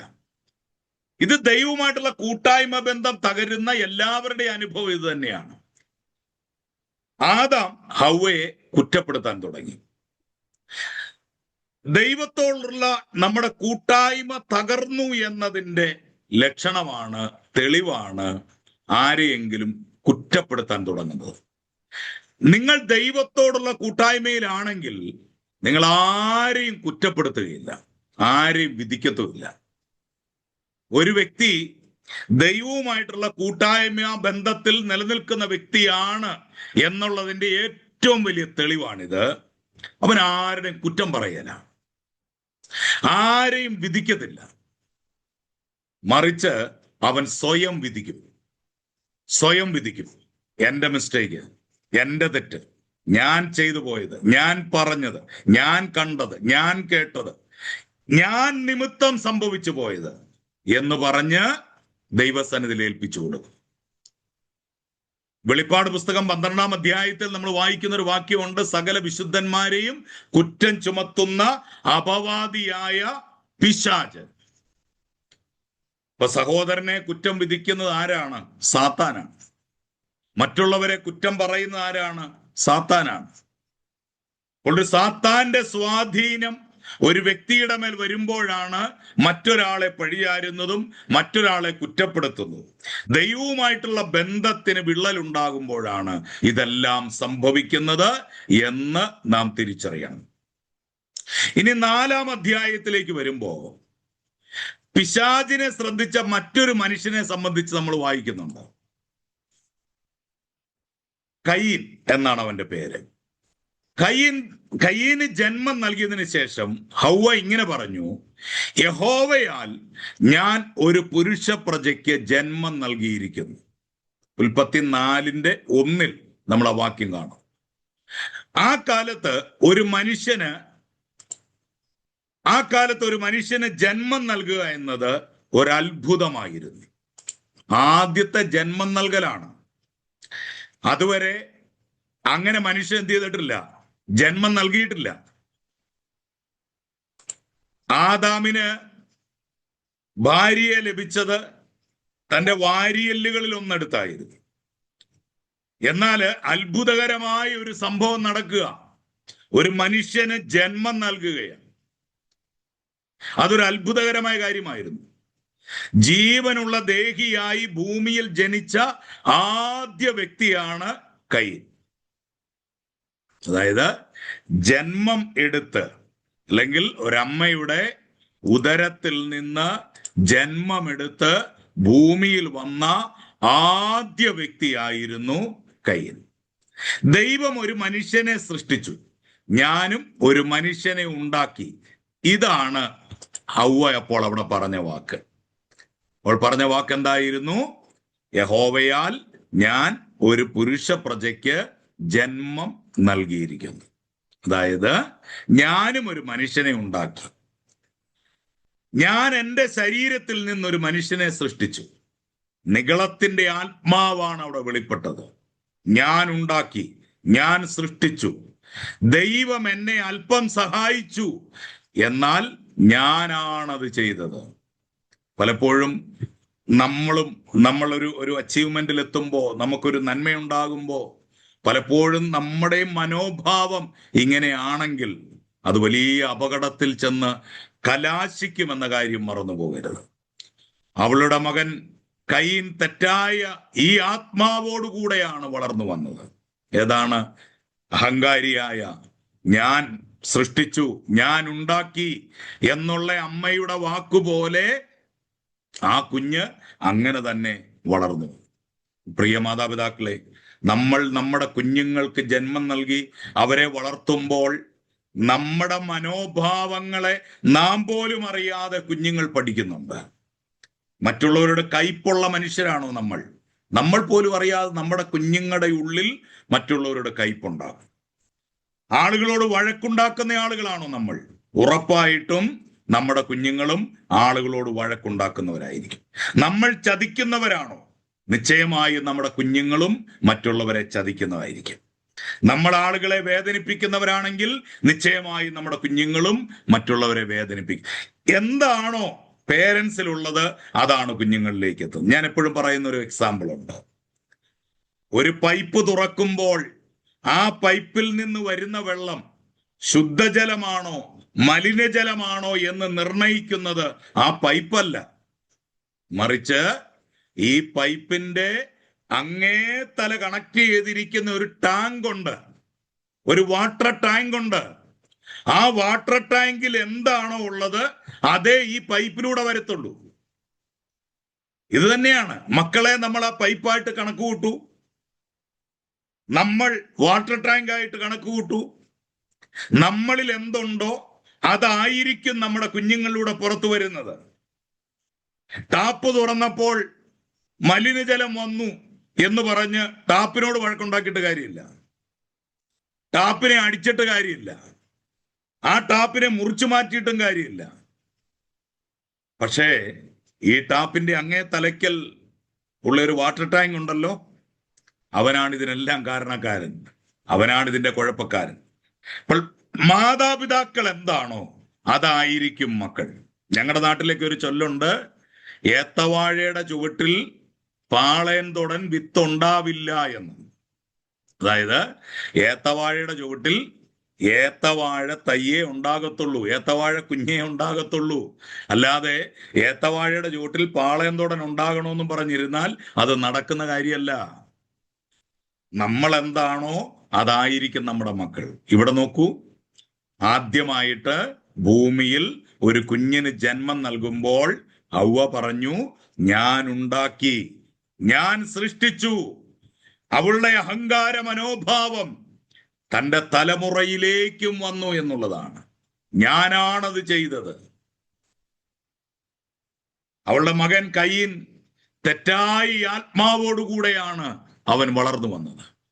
കയീനും ഹാബേലും അവരുടെ വഴിപാട് അർപ്പിക്കുന്നതിന് ദൈവമുമ്പാകെ വന്ന ചരിത്രം 4-ാം അധ്യായത്തിന്റെ 4 മുതലുള്ള വാക്യങ്ങളിൽ നമ്മൾ വായിക്കുന്നു. ഉൽപ്പത്തി പുസ്തകം 4-ാം അധ്യായം 4 മുതൽ ഉള്ള വാക്യങ്ങൾ നമ്മൾ വായിക്കുന്നു. ഇവിടെ ശ്രദ്ധിച്ചു വായിച്ചാൽ നമുക്ക് കാണാൻ കഴിയും, ദൈവം ഹാബേലിന്റെ വഴിപാട് അംഗീകരിച്ചു, അതിന്റെ ഫലമായി ഹാബേലിനെയും അംഗീകരിച്ചു. ഹാബേലിന്റെ വഴിപാട് അംഗീകരിച്ചു, അതുപോലെ തന്നെ ഹാബേലിനെയും അംഗീകരിച്ചു. ഇവിടെ യഹോവ ഹാബേലിലും അയാളുടെ വഴിപാടിലും പ്രസാദിച്ചു. ഇവിടെ നോക്കുക, ദൈവം ആദ്യം ഹാബേലിൽ അല്ലെങ്കിൽ ഹാബേലിൽ പ്രസാദിച്ചു എന്ന് നമ്മൾ കാണുന്നില്ല. ആദ്യം കാണുന്നത് അവന്റെ വഴിപാട് അംഗീകരിച്ചെന്നാണ്. ഹാബേലിന്റെ വഴിപാട് അംഗീകരിച്ചു. ആദ്യം നമ്മിൽ വേണം ദൈവം പ്രസാദിക്കാൻ, അല്ലെങ്കിൽ ആദ്യം നമ്മളെ വേണം ദൈവം അംഗീകരിക്കാൻ. അതുകൊണ്ടാണ് പിന്നീട് അവന്റെ വഴിപാടിലും സന്തുഷ്ടനായി. നമ്മുടെ ആരാധനയിലല്ല ദൈവം സന്തുഷ്ടനാകുന്നത്, നമ്മളിലാണ്. ആദ്യം നമ്മളും ദൈവമായിട്ടുള്ള ബന്ധമാണ് കറക്റ്റ് ആകേണ്ടത്. ചില ആളുകൾ ദൈവവുമായിട്ട് യാതൊരു ബന്ധവും കാണത്തില്ല, പക്ഷെ ഭയങ്കര ആരാധനയായിരിക്കും, ഭയങ്കര ആത്മീയതയായിരിക്കും, ഭയങ്കര പ്രകടനങ്ങളൊക്കെ കാണിക്കും, ഇതെല്ലാം അവർ ചെയ്യും. പക്ഷേ അവരും ദൈവവുമായിട്ട് യാതൊരു ബന്ധവും ഉണ്ടാകത്തില്ല. ഒരു ബന്ധമുള്ള ഒരു മനുഷ്യനെ എങ്ങനെ അറിയാം? ദൈവവുമായിട്ട് ബന്ധമുള്ള ഒരു മനുഷ്യനെ എങ്ങനെ അറിയാം? ദൈവിക സ്വഭാവം അവന്റെ മേലുണ്ടാകും, ഒരു ദൈവിക ശാന്തതയുണ്ടാകും, ഒരു ദൈവിക സ്നേഹമുണ്ടാകും. ഇതൊന്നുമില്ലാതെ നമ്മൾ കുറെ ആരാധിച്ചിട്ടോ, കുറെ ബഹളം വെച്ചിട്ടോ, കുറെ പ്രസംഗിച്ചിട്ടോ യാതൊരു കാര്യവും ഇല്ല. ആദ്യം നമ്മളിലാണ് ദൈവം പ്രസാദിക്കേണ്ടത്. ഹാബേല് തന്റെ വഴിപാടുമായി ദൈവസന്നിധിയിൽ വരുമ്പോ ദൈവം ഹാബേലിനെ അംഗീകരിച്ചു, അവന്റെ വഴിപാടിലും പ്രസാദിച്ചു. കായീന്റെ വഴിപാട് നിരസിച്ചത് കൊണ്ടല്ല കയീനെ നിരസിച്ചത്. ദൈവം ആദ്യം കയീനെ തള്ളിക്കളഞ്ഞു, പിന്നീട് അവന്റെ വഴിപാടും തള്ളിക്കളഞ്ഞു. അവന്റെ വഴിപാടിനെ ദൈവം അംഗീകരിക്കാതിരിക്കുക മാത്രമല്ല ഇത്, കയീനെ ദൈവം അംഗീകരിച്ചില്ല എന്നുള്ളതാണ്. നമ്മളെ അംഗീകരിക്കാതെ നമ്മുടെ വഴിപാടുകളിൽ, നമ്മുടെ പുണ്യപ്രവർത്തികളിൽ, നമ്മുടെ ആരാധനകളിൽ ദൈവം പ്രസാദിക്കില്ല. വേദപുസ്തകം പറയുന്നത് ദുഷ്ടന്റെ യാഗം വെറുക്കത്തക്കത് എന്നതാണ്. സദൃശ്യവാക്യം 21 അധ്യായം 27 വാക്യത്തിൽ നമ്മളത് വായിക്കും. ദുഷ്ടന്റെ യാഗം ദൈവത്തിന് വെറുപ്പാണ്, ദൈവം അതിൽ പ്രസാദിക്കുന്നില്ല. കയീൻ ഒരു ദുഷ്ടനായിരുന്നു, അതിനാൽ ദൈവം അവന്റെ വഴിപാടും നിരസിച്ചു. അവന്റെ വഴിപാടില് അവൻ കൊണ്ടുവന്ന സാധനങ്ങളുടെ കുഴപ്പമൊന്നുമല്ല. നമ്മൾ പലപ്പോഴും അങ്ങനെയൊക്കെയാ പറയുന്നത്. അവൻ ചേമ്പും കാച്ചിലും മുറിഞ്ഞതും കേടായതും കൊള്ളരുതാത്തതും ഒക്കെ കൊണ്ടുവന്നെന്നൊക്കെ പലരും പ്രസംഗിച്ച് ഞാൻ കേട്ടിട്ടുണ്ട്. സത്യത്തിൽ അന്ന് അങ്ങനെ മുറിഞ്ഞതും കേടായതും എലി കടിച്ചതും ഒന്നും കൊണ്ടുവരേണ്ട ഒരു കാര്യമില്ല. കാരണം അന്ന് ഇന്ന് കാണുന്ന പോലെ മനുഷ്യരൊന്നുമില്ല. അന്ന് ഇഷ്ടം പോലെ ഭൂമി വിളവ് തന്നുകൊണ്ടിരിക്കുന്ന ഒരു കാലഘട്ടം, മനുഷ്യർ കുറവുള്ള ഒരു കാലഘട്ടം. അതുകൊണ്ട് മോശമായത് കൊണ്ടുവന്നത് കൊണ്ടാണ് എന്ന് നമുക്ക് ചിന്തിക്കാനായിട്ട് കഴിയില്ല. മറിച്ച് കയീനായിരുന്നു പ്രശ്നം. കയീനെയാണ് ദൈവം വെറുത്തത്. കയീന്റെ ഹൃദയത്തെയാണ് ദൈവം വെറുത്തത്. കയീന്റെ പ്രവൃത്തികളെയാണ് ദൈവം വെറുത്തത്. അതുകൊണ്ട് കയീനിലും അവന്റെ വഴിപാടിലും ദൈവം പ്രസാദിച്ചില്ല.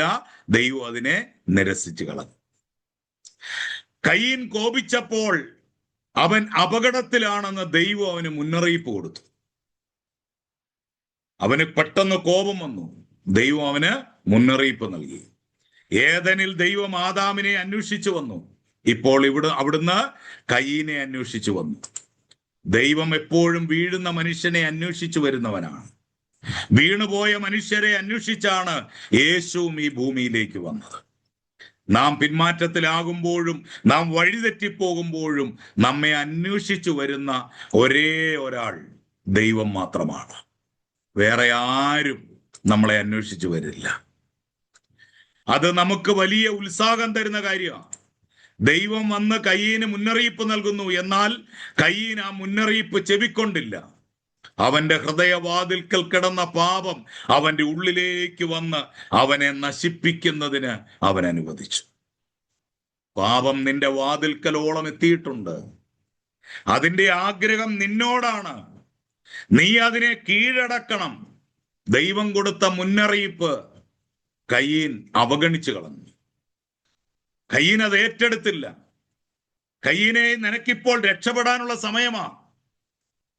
ഇപ്പോൾ നിനക്ക് വേണമെങ്കിൽ ഈ തെറ്റിൽ നിന്ന് രക്ഷപ്പെടാം. കാരണം നിന്റെ വാതിൽക്കൽ വന്ന് കിടക്കുകയാണ് പാപം. ഇതിനെ നീ അകത്തേക്ക് കയറ്റാതിരുന്നാൽ നിനക്ക് രക്ഷപ്പെടാം. ദൈവം മുന്നറിയിപ്പ് കൊടുത്തു. പക്ഷേ അവന്റെ ഹൃദയ കവാടത്തിന്റെ മുൻപിൽ കിടന്ന ആ പാപത്തെ അവന്റെ ഉള്ളിലേക്ക് കൊണ്ടുവരാൻ അവൻ അനുവദിച്ചു. അതാണ് കയീന് വന്ന പരാജയം. ഏദനിൽ നിന്ന് മനുഷ്യനെ പുറത്താക്കിയ ശേഷം ദൈവവചനത്തിൽ ആദ്യം രേഖപ്പെടുത്തിയിരിക്കുന്ന പാപം അസൂയയാണ്. അസൂയ, തന്റെ സഹോദരനോട് തോന്നിയ അസൂയ. ആദ്യത്തെ പാപം നമുക്കറിയാം, തിന്നരുതെന്ന് പറഞ്ഞ വൃക്ഷഫലം അവര് കഴിക്കും. രണ്ടാമത്തെ പാപം അസൂയയാണ്.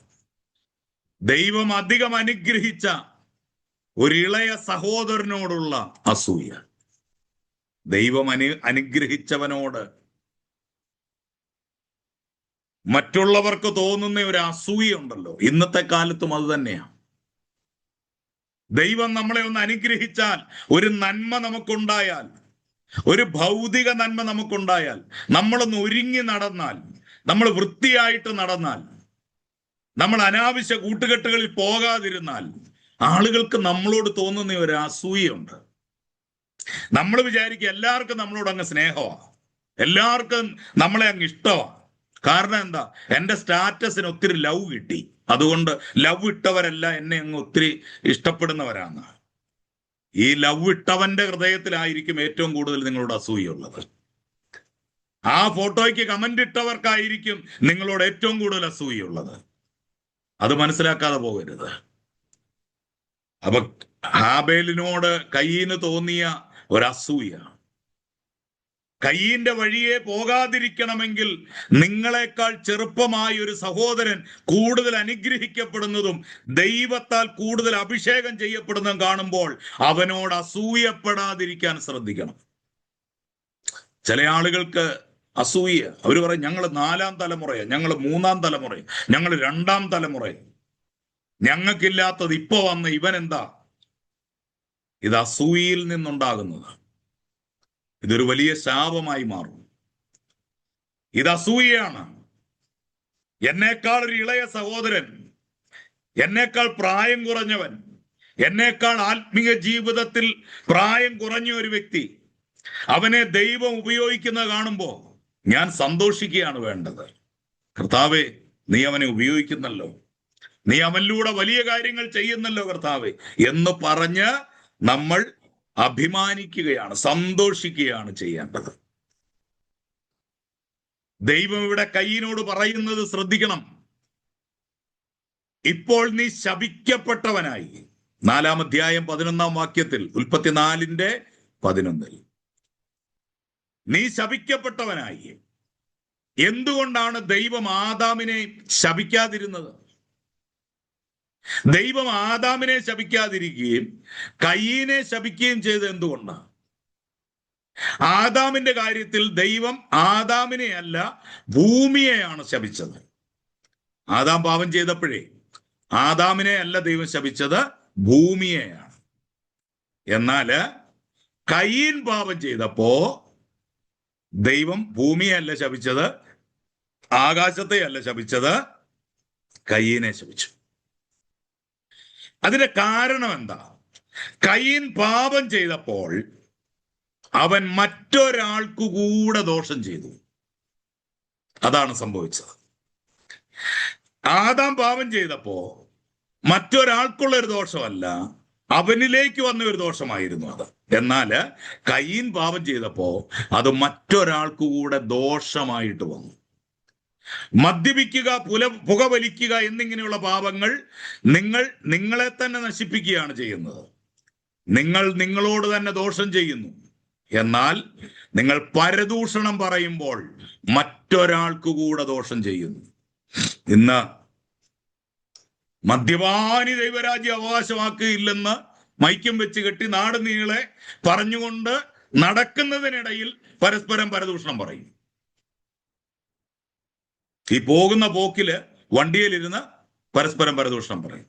ഇന്ന സഹോദരി ഇല്ലേ, ഇന്ന സഹോദരനില്ലേ, ഇന്ന പാസ്റ്റർ ഇല്ലേ, ഇന്ന വിശ്വാസി ഇല്ലേ, ആ സഭയിലെ സെക്രട്ടറി ഇല്ലേ. മദ്യപിക്കുകയും പുകവലിക്കുകയും ചെയ്യുന്നവൻ തന്നെത്താൻ നശിക്കുകയാ ചെയ്യുന്നത്. എന്നാൽ പരദൂഷണം പറയുമ്പോൾ അത് മറ്റൊരാൾക്ക് കൂടെ ദോഷം ചെയ്യുകയാണ്. അതുകൊണ്ട് ഈ പാപം ഗുരുതരമാണ്. ഇന്ന് എത്ര ക്രിസ്ത്യാനികൾ പരദൂഷണം, പുകവലിയേക്കാൾ ഗുരുതരമായ പാപമെന്ന് വിശ്വസിക്കുന്നുണ്ടോ?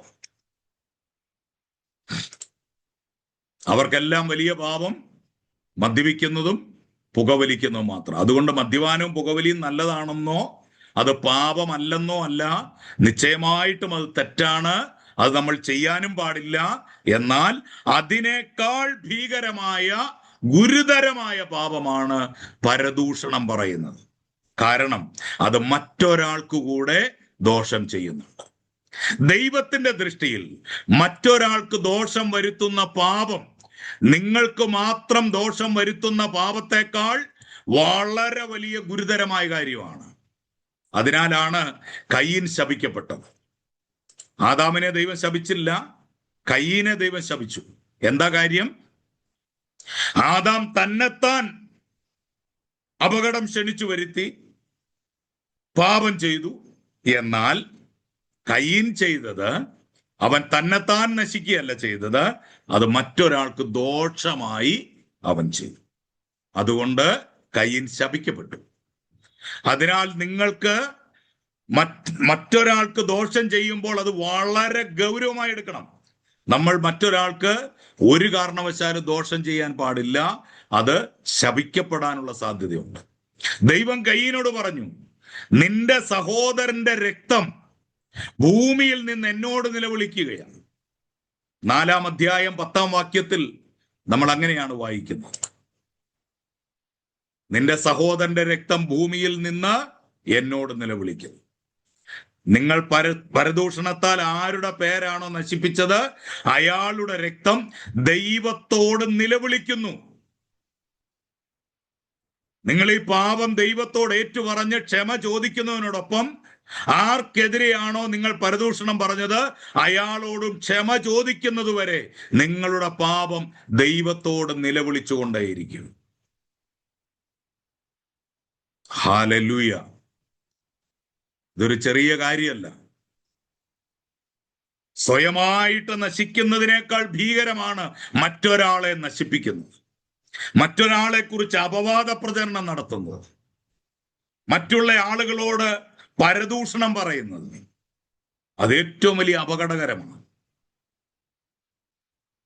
ആ പീഡിപ്പിക്കപ്പെടുന്ന വ്യക്തി അവൻ അനുഭവിക്കുന്ന വേദനകൾ, അവൻ അനുഭവിക്കുന്ന സങ്കടങ്ങൾ, അവൻ ഇച്ചിരി ബോധമുള്ളവനാണെങ്കിൽ അവനൊന്നും പ്രതികരിക്കാൻ പോവില്ല.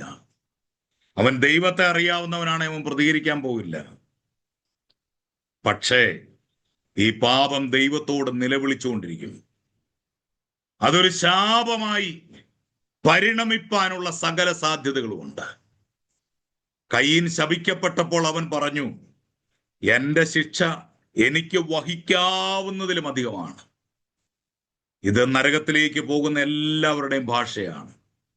എന്റെ ശിക്ഷ എനിക്ക് വഹിക്കാവുന്നതിലും അധികമാണ്. അവൻ എന്റെ പാപം എത്ര വലിയതായിരിക്കുന്നു എന്ന് ഒരിക്കലും പറയുകയില്ല. എന്നാൽ എന്റെ ശിക്ഷ വലുതായിരിക്കുന്നു എന്ന് പറയും. നിങ്ങളുടെ പാപമോ അതോ അതിനുള്ള ശിക്ഷയോ ഏതാണ് നിങ്ങളെ കൂടുതൽ അസ്വസ്ഥരാക്കുന്നത്? ഈ ചോദ്യത്തിനുള്ള ഉത്തരത്തിൽ നിന്നും നിങ്ങൾ ഒരു ദൈവമനുഷ്യനാണോ എന്ന് മനസ്സിലാക്കാൻ സാധിക്കും. ദൈവമനുഷ്യനല്ലാത്ത ഒരുവൻ തനിക്ക് ലഭിക്കുന്ന ശിക്ഷയെ ഓർത്ത് ഭാരപ്പെടുന്നു.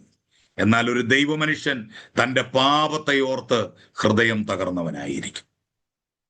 പ്രിയരെ, നമ്മളിൽ ഒരു പാപം വരുമ്പോ ആ പാപത്തിന്റെ പരിണിത ഫലമായി നമുക്ക് ലഭിക്കുന്ന ശിക്ഷയെ ഓർത്തല്ല ഭാരപ്പെടേണ്ടത്.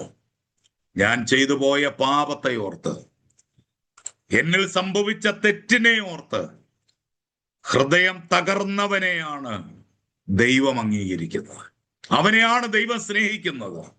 കാരണം വചനം പറയുന്നു, തൻ്റെ തെറ്റുകളെ മറച്ചു വെക്കുന്നവന് ശുഭം വരികയില്ല, അത് ഏറ്റുപറഞ്ഞുപേക്ഷിക്കുന്നവനോ കരുണ ലഭിക്കും. കരുണ ലഭിക്കും. കയീൻ ദൈവസന്നിധി വിട്ട് അകന്നുപോയി.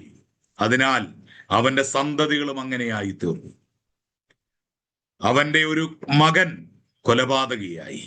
കയീന്റെ ഒരു മകൻ കൊലപാതകി. ഇതാണ് ഞാൻ മുമ്പ് പറഞ്ഞത്. പേരൻസ് എന്താണോ ചെയ്യുന്നത് അത് തന്നെയാണ് മക്കളിലേക്കും വരുന്നത്. അവർക്കൊന്നിലധികം ഭാര്യമാരുണ്ടായി.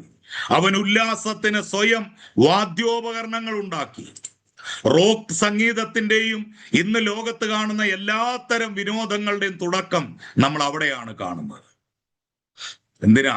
അവർ ഉല്ലസിക്കാനുള്ള മാർഗങ്ങൾ കണ്ടെത്തി. അവരതിനുള്ള പല വഴികൾ തെരഞ്ഞെടുത്തു. പിതാക്കന്മാർ ദൈവത്തിൽ നിന്ന് അകന്നു പോകുമ്പോൾ മക്കൾക്ക് സംഭവിക്കുന്ന ഇതാണ്. ഉൽപ്പത്തി പുസ്തകം 4-ാം അധ്യായം 16 മുതൽ 24 വരെയുള്ള വാക്യങ്ങളിൽ ഈ ഭാഗം നമുക്ക് കാണാനായിട്ട് സാധിക്കുന്നുണ്ട്. ദൈവത്തിൽ നിന്ന് അകന്നുപോയപ്പോൾ അവരുടെ ഒരു മാനസിക ഉല്ലാസത്തിന് വേണ്ടി അവർ പലതരം വിനോദങ്ങളിലേക്ക് തിരിഞ്ഞു എന്നുള്ളതാണ്. ദൈവത്തിൽ പ്രമോദിക്കേണ്ടവൻ, ദൈവത്തിൽ ആനന്ദിക്കേണ്ടവൻ, ദൈവത്തിൽ സന്തോഷം കണ്ടെത്തേണ്ടവൻ ലോകത്തിന്റെ സന്തോഷങ്ങളുടെ പിന്നാലെ അവൻ കടന്നുപോയി. അതുകൊണ്ട് എന്ത് സംഭവിച്ചു? അവൻ ദൈവത്തിൽ നിന്നേ അകന്നുപോയി. കയീനിലും ഹാബേലിലുമായി നാം 2 ശാഖകളുടെ തുടക്കമാണ് കാണുന്നത്. 2 വഴികൾ അവിടെ ആരംഭിക്കുകയാണ്. ഒന്ന് മതഭക്തി എന്ന ശാഖ, മറ്റൊന്ന് ആത്മീയത എന്ന ശാഖ. ഈ 2 ശാഖകൾ നമ്മൾ എപ്പോഴും ഓർത്തിരിക്കണം. ഒന്ന് മതഭക്തിയാകുന്ന ശാഖ, മറ്റൊന്ന് ആത്മികതയാകുന്ന ശാഖ. കയീൻ നിരീശ്വരവാദിയായിരുന്നില്ല, അവനൊരു മതഭക്തനായിരുന്നു. വ്യാജമതമായ ബാബിലോണിയൻ സംവിധാനത്തിന്റെ മുൻഗാമിയാണിവൻ. അന്ന് മതങ്ങൾ ഉണ്ടായിരുന്നിട്ടില്ല. ബാബിലോണിയൻ മതം പിൽക്കാലത്താണ് ഉണ്ടായത്. എന്നാൽ ആ വ്യാജ മതത്തിന്റെ മുൻഗാമിയായി കയീൻ അറിയപ്പെട്ടു. ദൈവ മനുഷ്യരുടെ മുൻഗാമിയാണ് ഹാബേൽ. ഹാബേലിനെ നീതിമാനെന്ന് യേശു പരാമർശിക്കുന്ന ഭാഗം മത്തായി 23:35 നമ്മൾ വായിക്കുന്നുണ്ട്. ഹാബേൽ നീതിമാനാണ്, അവൻ നീതിമാനായിരുന്നു എന്ന് യേശു പരാമർശിക്കുക. മത്തായി 23:35. കയീൻ ഒരു മതഭക്തനായിരുന്നു, ഹാബേൽ ആത്മീയനായിരുന്നു. ഇന്നും ഇങ്ങനെയുള്ളവരെ നമുക്ക് കാണാം. ചിലർക്ക് മതത്തിന്റെ ഭക്തിയാണ്, അവരുടെ സംഘടനാ സ്പിരിറ്റാണ്. കഴിഞ്ഞിടയ്ക്ക് ഒരാൾ പറയുന്നത് കേട്ടു, ഒരു പെന്തക്കോസ്റ്റൽ സംഘടനയുടെ പേര് പറഞ്ഞിട്ട്, ഞാൻ ഇത് പബ്ലിക്കിൽ പോകുന്നതുകൊണ്ട് ഞാനത് പബ്ലിക്കായിട്ട് പറയുന്നില്ല, ഒരു പെന്തക്കോസ് സംഘടനയുടെ പേര് പറഞ്ഞിട്ട് പറഞ്ഞു, ആ സംഘടനയുടെ രക്തമാണ് എൻ്റെ ശരീരത്തൂടെ ഓടുന്നത്. ഇതൊരു കഷ്ടമാണെന്ന് ഓർത്ത് നോക്കിയേ. ആ സംഘടനയുടെ രക്തം നിന്റെ ശരീരത്തോടെ ഓടുന്നെങ്കിൽ, എടാ കുഞ്ഞെ, യേശു കാൽവറിയിൽ മരിച്ച് അവസാന തുള്ളി രക്തം വരെ ഊറ്റിത്തന്നത് എന്തിനു വേണ്ടിയായിരുന്നു? ഈ സഭ ഉണ്ടാകാനുള്ള കാരണം യേശുവാണ്. അവന്റെ ചങ്കിലെ അവസാന തുള്ളി രക്തം വരെ ഊറ്റിക്കൊടുത്തപ്പോഴാണ് ദൈവസഭ എന്ന വലിയ മർമ്മമുണ്ടായി വന്നത്.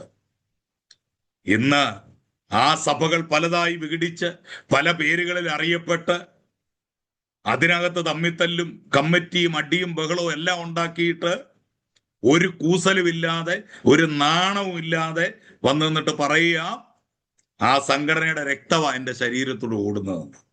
എന്തൊരു കഷ്ടമാണെന്ന് ഓർത്തോ. ആത്മീയത എത്രത്തോളം അധപ്പതിച്ചു പോയെന്ന് നമുക്കവിടെ കാണുവാനിടയായിത്തീരും. അതുകൊണ്ട് എന്നെ കേൾക്കുന്ന പ്രിയമുള്ളവരെ, നമ്മൾ മതഭക്തരാകരുത്, നമ്മൾ ആത്മീയരാകണം. മതത്തെക്കാൾ കൂടുതൽ, സംഘടനകളെക്കാൾ കൂടുതൽ ദൈവത്തിൽ നമ്മൾ ആശ്രയിക്കണം, ദൈവത്തെ നമ്മൾ സ്നേഹിക്കണം. ഇനി നമ്മൾ ദൈവത്തോടൊപ്പം നടന്ന 2 മനുഷ്യർ, പിശാചിനോടൊപ്പം നടന്ന 2 മനുഷ്യർ ഉദാഹരണം നാം കണ്ടു കഴിഞ്ഞു, ആദാമും കയീനും. ദൈവത്തോടൊപ്പം നടന്ന 2 വ്യക്തികളെയാണ് ഇനി നമ്മൾ നോക്കാൻ പോകുന്നത്. അവർ ഹാനോക്കും നോഹയുമാണ്. ഹാനോക്ക് ദൈവത്തോടു കൂടെ നടന്നു, ദൈവം അവനെ എടുത്തുകൊണ്ടതിനാൽ കാണാതെയായി. നോഹ ദൈവത്തോടു കൂടെ നടന്നു. ഈ വാക്യങ്ങൾ നമ്മൾ തുടർമാനമായിട്ട് പഠിക്കുമ്പോൾ നമ്മൾ കാണും.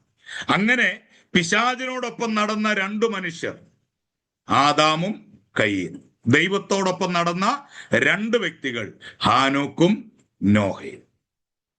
5-ാം അധ്യായത്തിൽ പിന്നെ അയാൾ മരിച്ചു, പിന്നെ അവൻ മരിച്ചു എന്നൊരു പ്രയോഗം 8 തവണയാണ് നമ്മൾ കാണുന്നത്.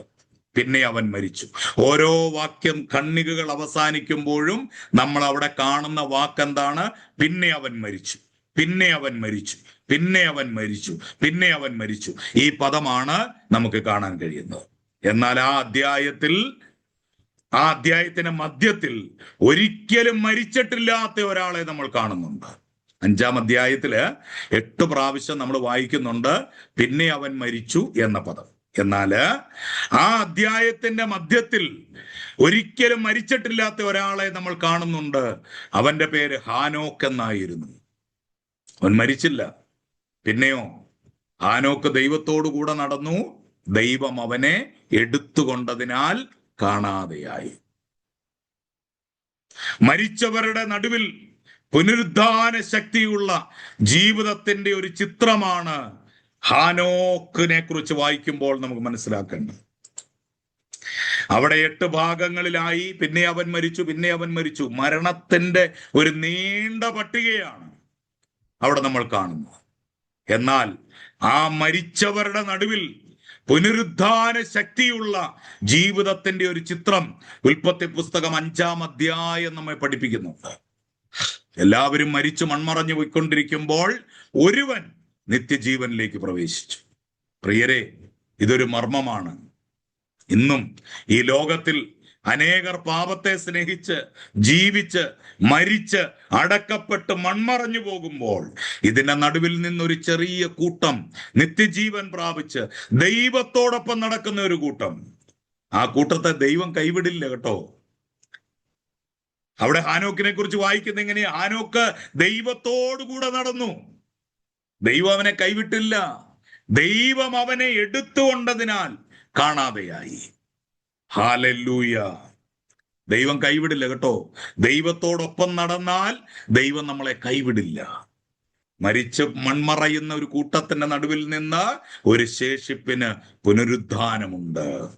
ആ മർമ്മം ഉൽപ്പത്തി പുസ്തകം 5-ാം അധ്യായത്തിൽ തന്നെ നമ്മൾ കാണുന്നു. അല്ലാതെ തെസ്സലോനിക്ക ലേഖനത്തിലേക്ക് വരുമ്പോഴല്ല ഉയർപ്പുണ്ട് എന്നുള്ള കാര്യം നമ്മൾ വായിക്കുന്നത്. ഉൽപ്പത്തി 5-ൽ തന്നെ നമുക്ക് കാണാനായിട്ട് കഴിയുന്നുണ്ട്.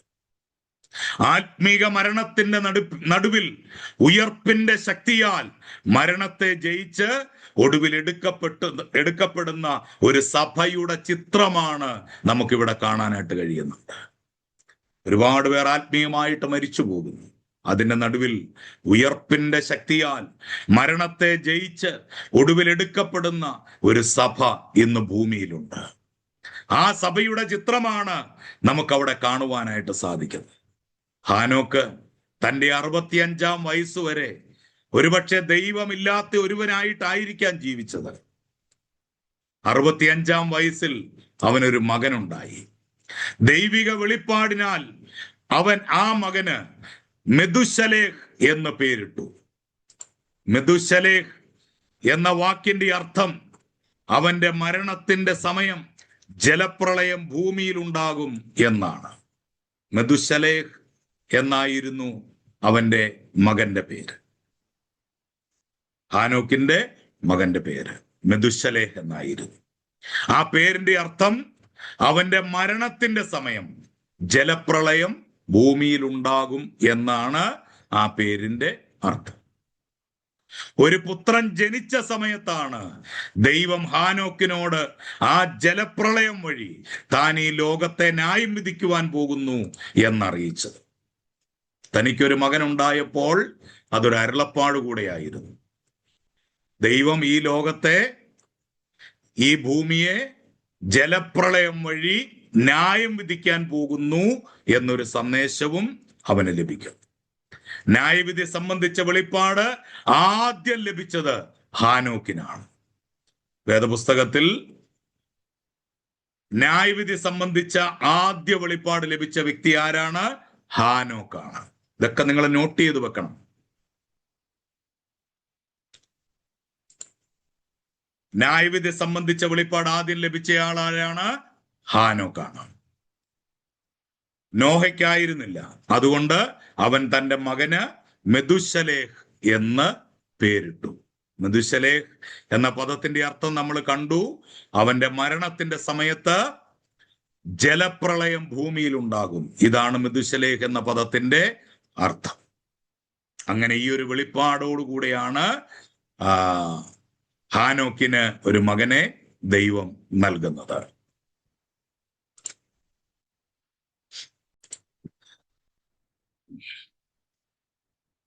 Praise the Lord. അപ്പോൾ ന്യായവിധി സംബന്ധിച്ച് ദൈവിക വെളിപ്പാട് ആദ്യം ലഭിച്ചയാളാണ് ഹാനോക്ക്. അതുകൊണ്ട് അവൻ തന്റെ മകന് മെതുശലേഹ് എന്ന് പേരിട്ടു. മെതുശലേഹ് എന്ന പദത്തിന്റെ അർത്ഥം എന്തായിരുന്നു? എന്താണ് നമ്മൾ കണ്ടത്? അവന്റെ മരണത്തിന്റെ സമയം ജലപ്രളയം ഭൂമിയിൽ ഉണ്ടാകും. അവന്റെ മരണസമയം ജലപ്രളയം ഭൂമിയിൽ ഉണ്ടാകും എന്നാണ് ആ പേരിന്റെ അർത്ഥം. ഇനിയൊന്ന് ചിന്തിച്ചു നോക്കിക്കേ. നിങ്ങൾക്കൊരു മകനുണ്ടെങ്കിൽ ആ മകൻ എത്ര നാൾ ജീവിക്കുമെന്ന് നമുക്കറിയത്തില്ല. ഒരു മനുഷ്യനും എത്ര നാൾ ഈ ഭൂമിയിൽ ജീവിക്കുമെന്ന് നമുക്കറിയാൻ പറ്റില്ല. അതുപോലെ മെതുശലേഹിന് എന്തെങ്കിലും രോഗം ഉണ്ടാകുമ്പോൾ ഹാനോക്ക് ന്യായവിധിയുടെ സമയം അടുത്തോ എന്ന് ഭയന്നിരിക്കുകയായിരിക്കാം. അവൻ മരിക്കുമ്പോൾ ജലപ്രളയം ഉണ്ടാകും. അത് ഹാനോക്കിന് നന്നായിട്ട് അറിയാം. അവന്റെ മരണസമയത്താണ് ജലപ്രളയം ഉണ്ടാകാൻ പോകുന്നത്. ഇങ്ങനെ പേരുള്ള ഒരു മകൻ നിങ്ങൾക്കുണ്ടെന്ന് ചിന്തിക്കാൻ കഴിയുമോ? ഓരോ തവണയും അവന്റെ പേര് വിളിക്കുമ്പോ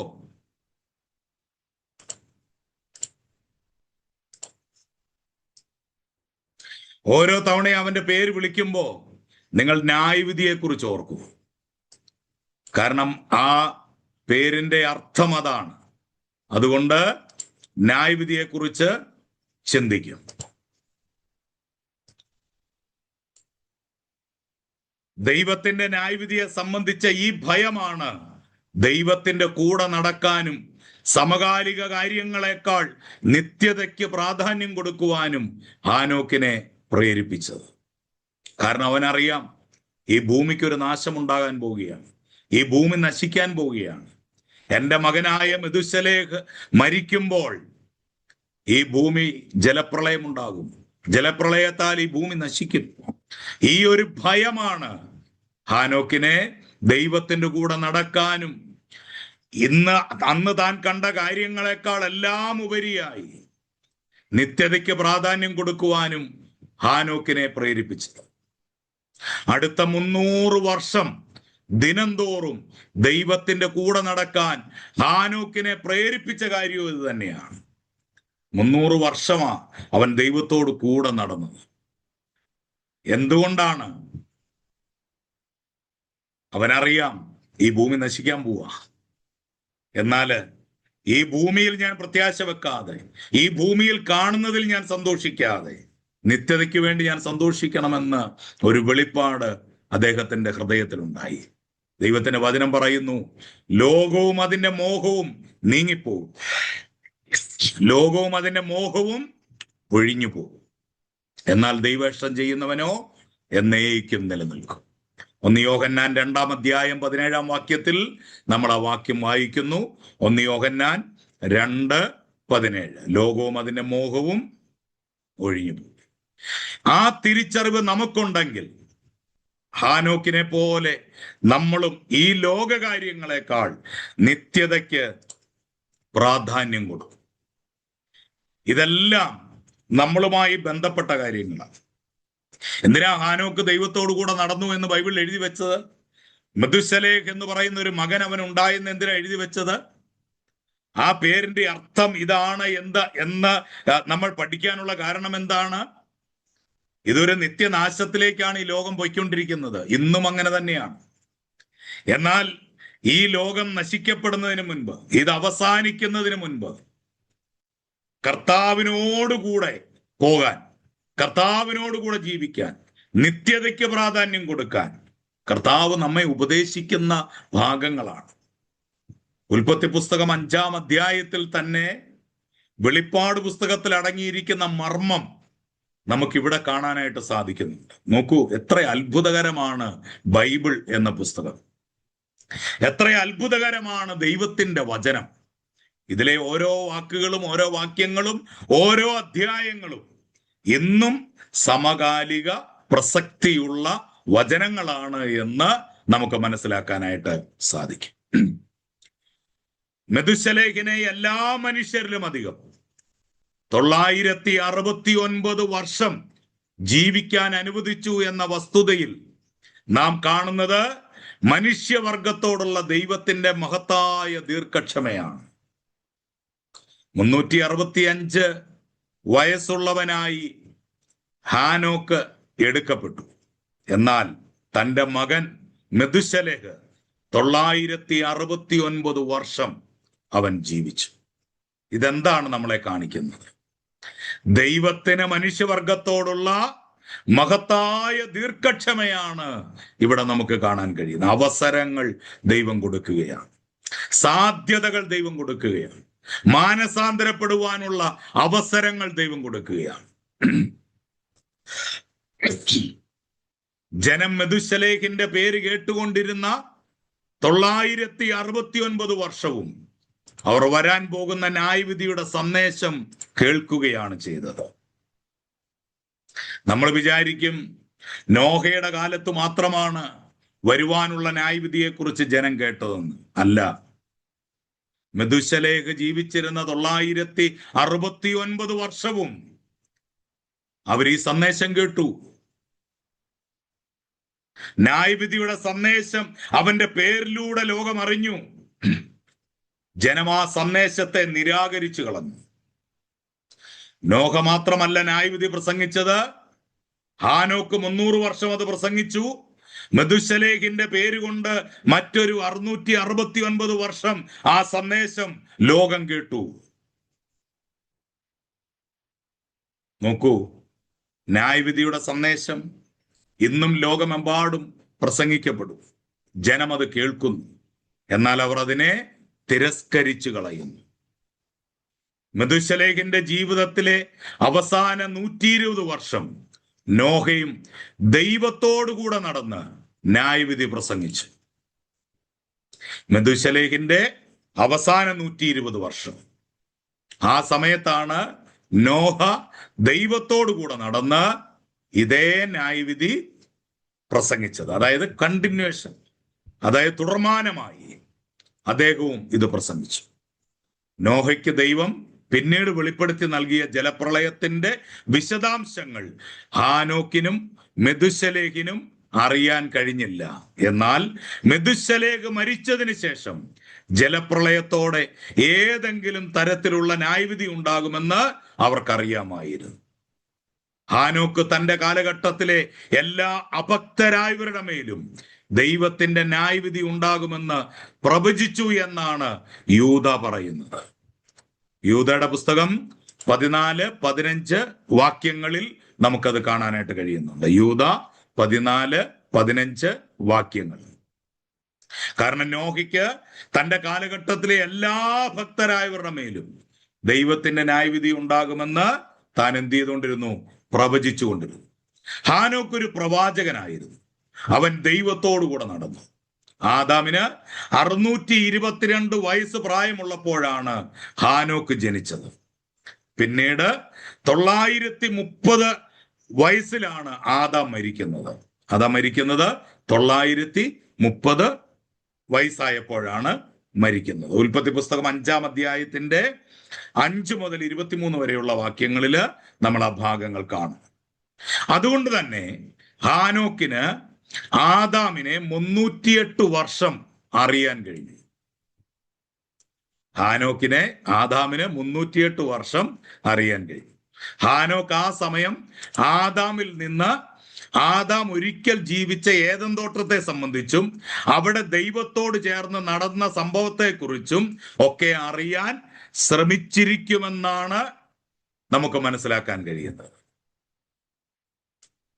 കാരണം ഇത്രയും വർഷം ആദാമിനോട് കൂടെ ഹാനോക്ക് ഉണ്ടായിരുന്നു എന്നതാണ്. അങ്ങനെ ഹാനോക്കിനും ദൈവത്തോടു കൂടെ നടക്കുവാനുള്ള ആഗ്രഹമുണ്ടായി. ഏദൻ തോട്ടത്തിന് പുറത്തും ഒരാൾ ദൈവത്തോടു കൂടെ നടക്കാൻ സാധിക്കും എന്ന് തെളിയിച്ച ആദ്യ വ്യക്തിയാണ് ഹാനോക്ക്.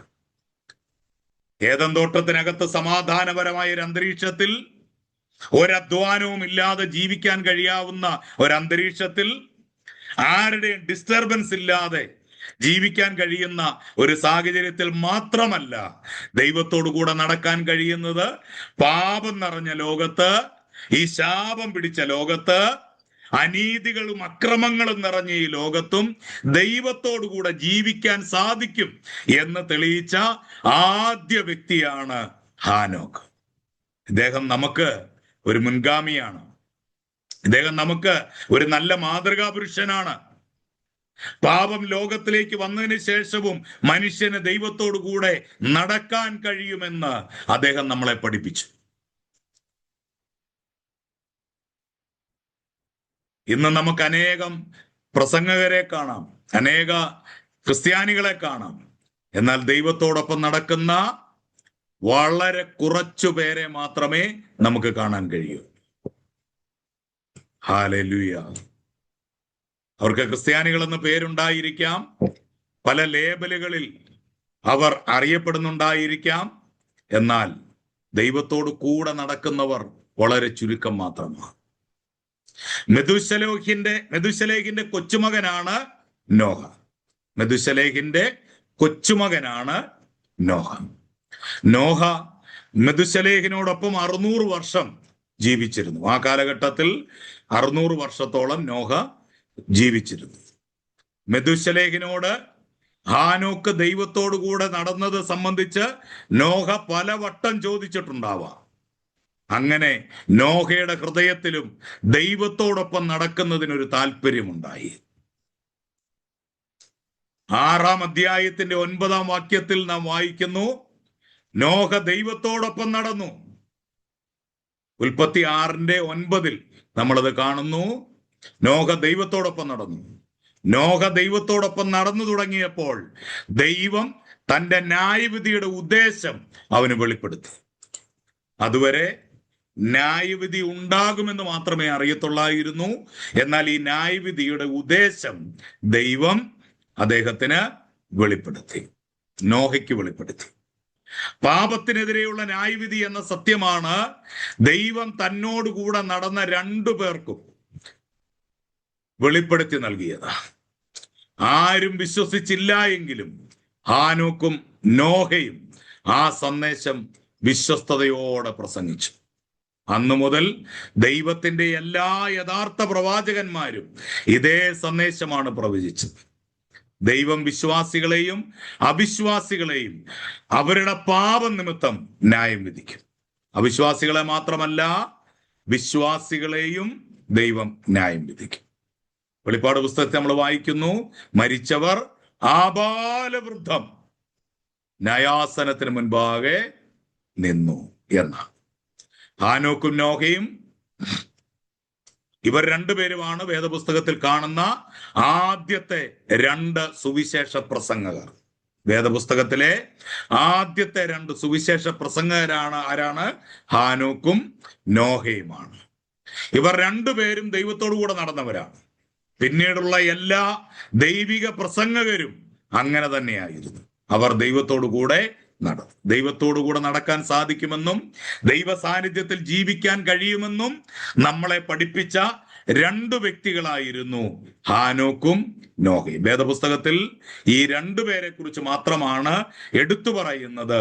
അവർ ദൈവത്തോടു കൂടെ നടന്നു എന്ന പദം നമുക്ക് കാണാനായിട്ട് കഴിയുന്നത്. ദൈവം നോഹയോട് ഒരു പെട്ടകം നിർമ്മിക്കുവാൻ ആവശ്യപ്പെട്ടു. നോഹ ഉടനെ പെട്ടകത്തിന്റെ നിർമ്മാണം ആരംഭിച്ചു. അദ്ദേഹം ദൈവത്തോട് ഇതിന്റെ ചെലവ് ആര് വഹിക്കുമെന്ന് ചോദിച്ചില്ല. അങ്ങനെ ദൈവത്തോട് അവൻ ചോദിച്ചിരുന്നെങ്കിൽ തീർച്ചയായും ദൈവം പറഞ്ഞേനെ, ആ ചെലവ് നീ തന്നെ വഹിക്കണമെന്ന്. അദ്ദേഹം ഒരിക്കലും ചോദിച്ചില്ല, ദൈവത്തോട് ചോദിച്ചില്ല, ദൈവമേ സംഭവമൊക്കെ കൊള്ളാം, നല്ല മാതൃകയാണ്, സംഭവമൊക്കെ രസകരമൊക്കെയാ, പക്ഷേ ഇതിന് കാശാര് മുടക്കും, ഇതിന്റെ ചെലവ് ആര് വഹിക്കും? അങ്ങനെ അവൻ ചോദിച്ചിരുന്നെങ്കിൽ ഉറപ്പായിട്ടും ദൈവം പറഞ്ഞേനെ, ആ ചെലവ് നീ തന്നെ വഹിക്കണം. കാരണം ഈ ഒരു വെളിപ്പാട് നിനക്ക് മാത്രമേ ഉള്ളൂ. വേറെ ആരുടെ അടുക്ക പോയി പിരിവെടുക്കാൻ പറ്റില്ല. എന്തിനാ പിരിവെന്ന് ചോദിച്ചാൽ എന്തോ പറയും? പെട്ടകം പണിയാൻ പോവാ. എന്തിന്? മഴ പെയ്യാൻ പോവാ. പിന്നെ മഴ, അന്ന് വരെ മഴയൊന്നൊരു പ്രതിഭാസമില്ല. ഭൂമിയിൽ നിന്ന് മഞ്ഞു പൊങ്ങി വൃക്ഷലതാദികളെ, ചെടികളെയൊക്കെ നനയ്ക്കുന്ന ഒരു കാലഘട്ടമാണ്. മഴയില്ല. പക്ഷേ ഇദ്ദേഹം പ്രസംഗിക്കുന്ന മുഴുവൻ മഴ പെയ്യുമെന്നും വെള്ളം പൊങ്ങുമെന്നും പെട്ടകത്തിൽ കയറണമെന്നും ഇതാരും അക്സെപ്റ്റ് ചെയ്യത്തില്ല. ഈ പിരിവൊന്നും ആരും കൊടുക്കുകയില്ല. ഈ വെളിപ്പാട് നിനക്ക് മാത്രമേ ഉള്ളൂ. ഈ സത്യം അറിയാവുന്ന നീ മാത്രമേ ഉള്ളൂ. അതുകൊണ്ട് നീ തന്നെ ആ ചെലവെടുക്കണം എന്ന് ദൈവം പറഞ്ഞേനെ. നമ്മൾ ചെയ്യുന്ന ദൈവവേലയുടെ ചെലവ് നമ്മൾ തന്നെ വഹിക്കണമെന്ന് ദൈവം പറയുന്നത് നമ്മൾ കേൾക്കണം. ക്രിസ്തീയ വേലക്കാർ അധികവും കരുതുന്നത് തങ്ങൾ ചെയ്യുന്ന ദൈവിക വേലയുടെ ചിലവ് മറ്റാരെങ്കിലും വഹിക്കണമെന്നാണ്. എന്നാൽ നോഹ അങ്ങനെ കരുതിയില്ല. നോഹ തന്നെത്താൻ ആ ചിലവ് വഹിച്ച് തൻ്റെ കുടുംബത്തെ സംരക്ഷിക്കുന്നതിനോടൊപ്പം ദൈവവേലയും ചെയ്തു. പെട്ടകത്തിന്റെ നിർമ്മാണത്തിനുള്ള ചെലവിനായി അവൻ അല്പം കൂടുതൽ വേല ചെയ്യേണ്ടി വന്നിരിക്കാം. എന്നാൽ അവനത് സന്തോഷത്തോടെ ചെയ്തു. ദൈവത്തിന് അങ്ങനെയുള്ള മനുഷ്യരെ ഇന്നും ആവശ്യമുണ്ട്. യേശു പറഞ്ഞതനുസരിച്ച് നോഹയുടെ കാലത്തെന്ന പോലെ ദുഷ്ടത അവസാന കാലത്ത് വർദ്ധിക്കുമെങ്കിൽ തീർച്ചയായും അനേകം നോഹമാരെ ദൈവത്തിന് ഇന്നും ആവശ്യമുണ്ട്. പൗലോസിനെ പോലെ കർത്താവിന്റെ വേല വിശ്വസ്തയോടെ ചെയ്യുന്ന ഒരു കൂട്ടത്തെ ദൈവത്തിന് ഇന്നും ആവശ്യമുണ്ട്. ഇനി മൃഗങ്ങൾ എങ്ങനെ പെട്ടകത്തിലേക്ക് വരുമെന്ന് പലരും നോഹയോട് ചോദിച്ചു. ഈ മൃഗങ്ങളെയും സംരക്ഷിക്കണമല്ലോ. ആണിനെയും പെണ്ണിനെയും, മൃഗങ്ങളിലെ ഇഴജാതികളും നാൽക്കാലികളെ എല്ലാത്തിനെയും സംരക്ഷിക്കണം. അപ്പൊ ഇതെങ്ങനെ വരുമെന്ന് പലരും നോഹയോട് ചോദിച്ചു. അത് ദൈവം ചെയ്യേണ്ട കാര്യമാണെന്നും താൻ അതിനെ സംബന്ധിച്ച് ഭാരപ്പെടേണ്ടെന്നും നോഹയ്ക്ക് നന്നായിട്ട് അറിയാമായിരുന്നു. ഇന്നത്തെ നോഹമാർക്ക് ഇതൊന്നും അറിയത്തില്ല. ഇവര് എല്ലാത്തിനെയും കെട്ടി വലിച്ചു കൊണ്ട് ഇതിനകത്ത് കൊണ്ടിടുക. അതൊന്നും വേണ്ട, ഇതിനകത്ത് വരേണ്ടതിനെ ദൈവം കൊണ്ടുവന്നോളൂ. ഈ മർമ്മം പലർക്കും അറിയില്ല, ഇത് പലർക്കും മനസ്സിലാകുന്നില്ല. അതുകൊണ്ട് അങ്ങിട്ട് നിർബന്ധിക്കുക. ഒരുത്തൻ യേശുവിനെ വേണ്ട, അവന് സുവിശേഷം കേൾക്കണ്ട, എന്നാലും അവന്റെ ചെവി കോളാമ്പി വെച്ച് അവന്റെ ചെവിയിലോട്ട് പറഞ്ഞുകൊണ്ട് നിൽക്കുക. എന്തിന്? എന്ത് കാര്യത്തിന്? ദൈവത്തിന് കരുണയുള്ളവനാണ് അവനെങ്കിൽ അവൻ വരും. എവിടെ? ദൈവസന്നിധി വരും. എനിക്കിതിനെക്കുറിച്ച് കൂടുതൽ അറിയണം, എനിക്ക് യേശുവിന്റെ കൂടെ നടക്കണം, എനിക്ക് ക്രിസ്തീയ ജീവിതത്തിൽ പങ്കാളിയാകണം. അങ്ങനെ പറഞ്ഞു വന്നവനൊക്കെ നിലനിന്നിട്ടുള്ളൂ. അല്ലാതെ പിടിച്ചു വലിച്ചുകൊണ്ട് വന്നതും ഒന്ന് വന്ന് നോക്ക്, കാണാം. നിങ്ങൾക്ക് വിടുതൽ കിട്ടും, നിങ്ങൾക്ക് വീട് കിട്ടും, നിങ്ങൾക്ക് കാറ് കിട്ടും, നിങ്ങൾക്ക് കാശ് കിട്ടും എന്നൊക്കെ പറഞ്ഞ് പിടിച്ചുകൊണ്ട് വന്ന ഒറ്റ ഒരുത്തനും ഇപ്പൊ ഇല്ല, എല്ലാം പോയി. അങ്ങനെ ആരെയും നിർബന്ധിച്ച് പിടിച്ചുകൊണ്ട് വരേണ്ട ഒരു മാർഗമല്ല ഇത്. അപ്പൊ നോഹയോട് ആളുകൾ ചോദിക്കുക, ഈ മൃഗങ്ങളെയൊക്കെ എങ്ങനെ, മനുഷ്യരോട് പറഞ്ഞിട്ട് കേൾക്കുന്നില്ല, പിന്നെ ഈ മൃഗങ്ങളെയൊക്കെ എങ്ങനെ കൊണ്ട് ഇതിനകത്ത് കയറ്റും? പക്ഷെ നോഹയ്ക്ക് അറിയായിരുന്നു, ഇതെന്റെ വിഷയമല്ല, എന്നോട് പറഞ്ഞത് ഞാൻ ചെയ്യുക. ഞാനൊരു പെട്ടകം ഉണ്ടാക്കാൻ ദൈവം എന്നോട് പറഞ്ഞു, ഞാൻ ആ പെട്ടകം ഉണ്ടാക്കി. മഴ പെയ്യിക്കേണ്ടത് ദൈവമാണ്, വെള്ളം ഉയരേണ്ടത് ദൈവത്തിന്റെ ആവശ്യമാണ്, ഇതിലേക്ക് മൃഗങ്ങളെ കയറ്റേണ്ടതും ദൈവത്തിന്റെ ആവശ്യമാണ്. അത് ദൈവം ചെയ്യുന്ന കാര്യമാണ്. അമാനുഷികമായി ദൈവം എല്ലാ മൃഗങ്ങളെയും അതിലേക്ക് കൊണ്ടുവന്നു. നോഹ തന്നോട് കൽപ്പിച്ച പെട്ടകത്തിന്റെ നിർമ്മാണ വേല മാത്രമാണ് ചെയ്തത്. മറ്റെല്ലാ കാര്യങ്ങളും അവൻ ദൈവത്തിൽ അർപ്പിച്ചു. നമ്മളും ദൈവം നമ്മളോട് ആവശ്യപ്പെടുന്ന കാര്യങ്ങൾ മാത്രം ചെയ്യുക. അസാധ്യ കാര്യങ്ങളെല്ലാം നമുക്ക് ദൈവകരങ്ങളിൽ ഏൽപ്പിച്ചു കൊടുക്കാം. പ്രിയമുള്ളവരെ, നമ്മൾ ദൈവത്തിന്റെ പ്രവൃത്തി ചെയ്യാൻ പോകരുത്. നമ്മൾ ദൈവമല്ല, നമ്മൾ കേവലം മനുഷ്യരാ. ദൈവം പറയുന്നത് കേട്ടനുസരിക്കുന്ന ഒരു സാധാരണ മനുഷ്യൻ മാത്രമാണ് നമ്മൾ. ചിലര് ദൈവത്തിന്റെ റോളാണ് അങ്ങ് എടുക്കുന്നത്. ഇപ്പൊ ഞാൻ ഇവരെ സുവിശേഷം കേൾപ്പിക്കും, ഇപ്പൊ ഞാൻ ഇവരെ മാനസാന്തരപ്പെടുത്തും. വേണ്ട, അത് നമ്മുടെ റോളല്ല, അത് ദൈവം ചെയ്യേണ്ട കാര്യമാണ്. അത് ദൈവം ചെയ്തോളൂ. വചനം വ്യക്തമായിട്ട് പറയുന്നു, എനിക്ക് കരുണ തോന്നണമെന്നുള്ളവനോട് എനിക്ക് കരുണ തോന്നുന്നു, എനിക്ക് കനിവ് തോന്നണമെന്നുള്ളവനോട് എനിക്ക് കനിവ് തോന്നുന്നു. ദൈവത്തിന്റെ കരുണയാണ് ഒരുവനെ ക്രിസ്തുവിലേക്ക് കൊണ്ടുവരിക എന്നുള്ളത്. അതാരുടെ നിർബന്ധത്തിലല്ല, അത് സ്വയമായി ചെയ്യേണ്ട കാര്യമാണ്. ഒടുവിലായിട്ട് നാം ഇവിടെ വായിക്കുന്നത് ദൈവം വാതിലടച്ചു എന്നാണ്. 7-ാം അധ്യായത്തിന്റെ 16-ാം വാക്യത്തിൽ നമ്മളത് വായിക്കുന്നു. ഉൽപ്പത്തി 7:16 ദൈവം വാതിലടച്ചു. ദൈവമാണ് പെട്ടകത്തിന്റെ വാതിലടയ്ക്കുന്നത്. ദൈവരാജ്യത്തിലേക്ക് പ്രവേശിക്കുന്നതിനുള്ള സമയമാകുമ്പോൾ ഒരു ദിവസം രക്ഷയുടെ വാതിലും അടയ്ക്കും. ആരടയ്ക്കും? ദൈവം അടയ്ക്കും. പെട്ടകം പണിത് ആരാണ്? നോഹയാണ്. ഇതിന്റെ വാതിൽ ഉണ്ടാക്കിയത് ആരാണ്? നോഹയാണ്. ഈ വാതിൽ തുറന്നതാരാണ്? നോഹയാണ്. പക്ഷേ ഇതിന്റെ വാതിൽ അടച്ചത് നോഹയല്ല, അത് ദൈവമായിരുന്നു. ഇതുപോലെ തന്നെ ഇന്ന് തുറന്നിട്ടിരിക്കുന്ന രക്ഷയുടെ വാതിൽ ഒരു ദിവസം അടയപ്പെടും.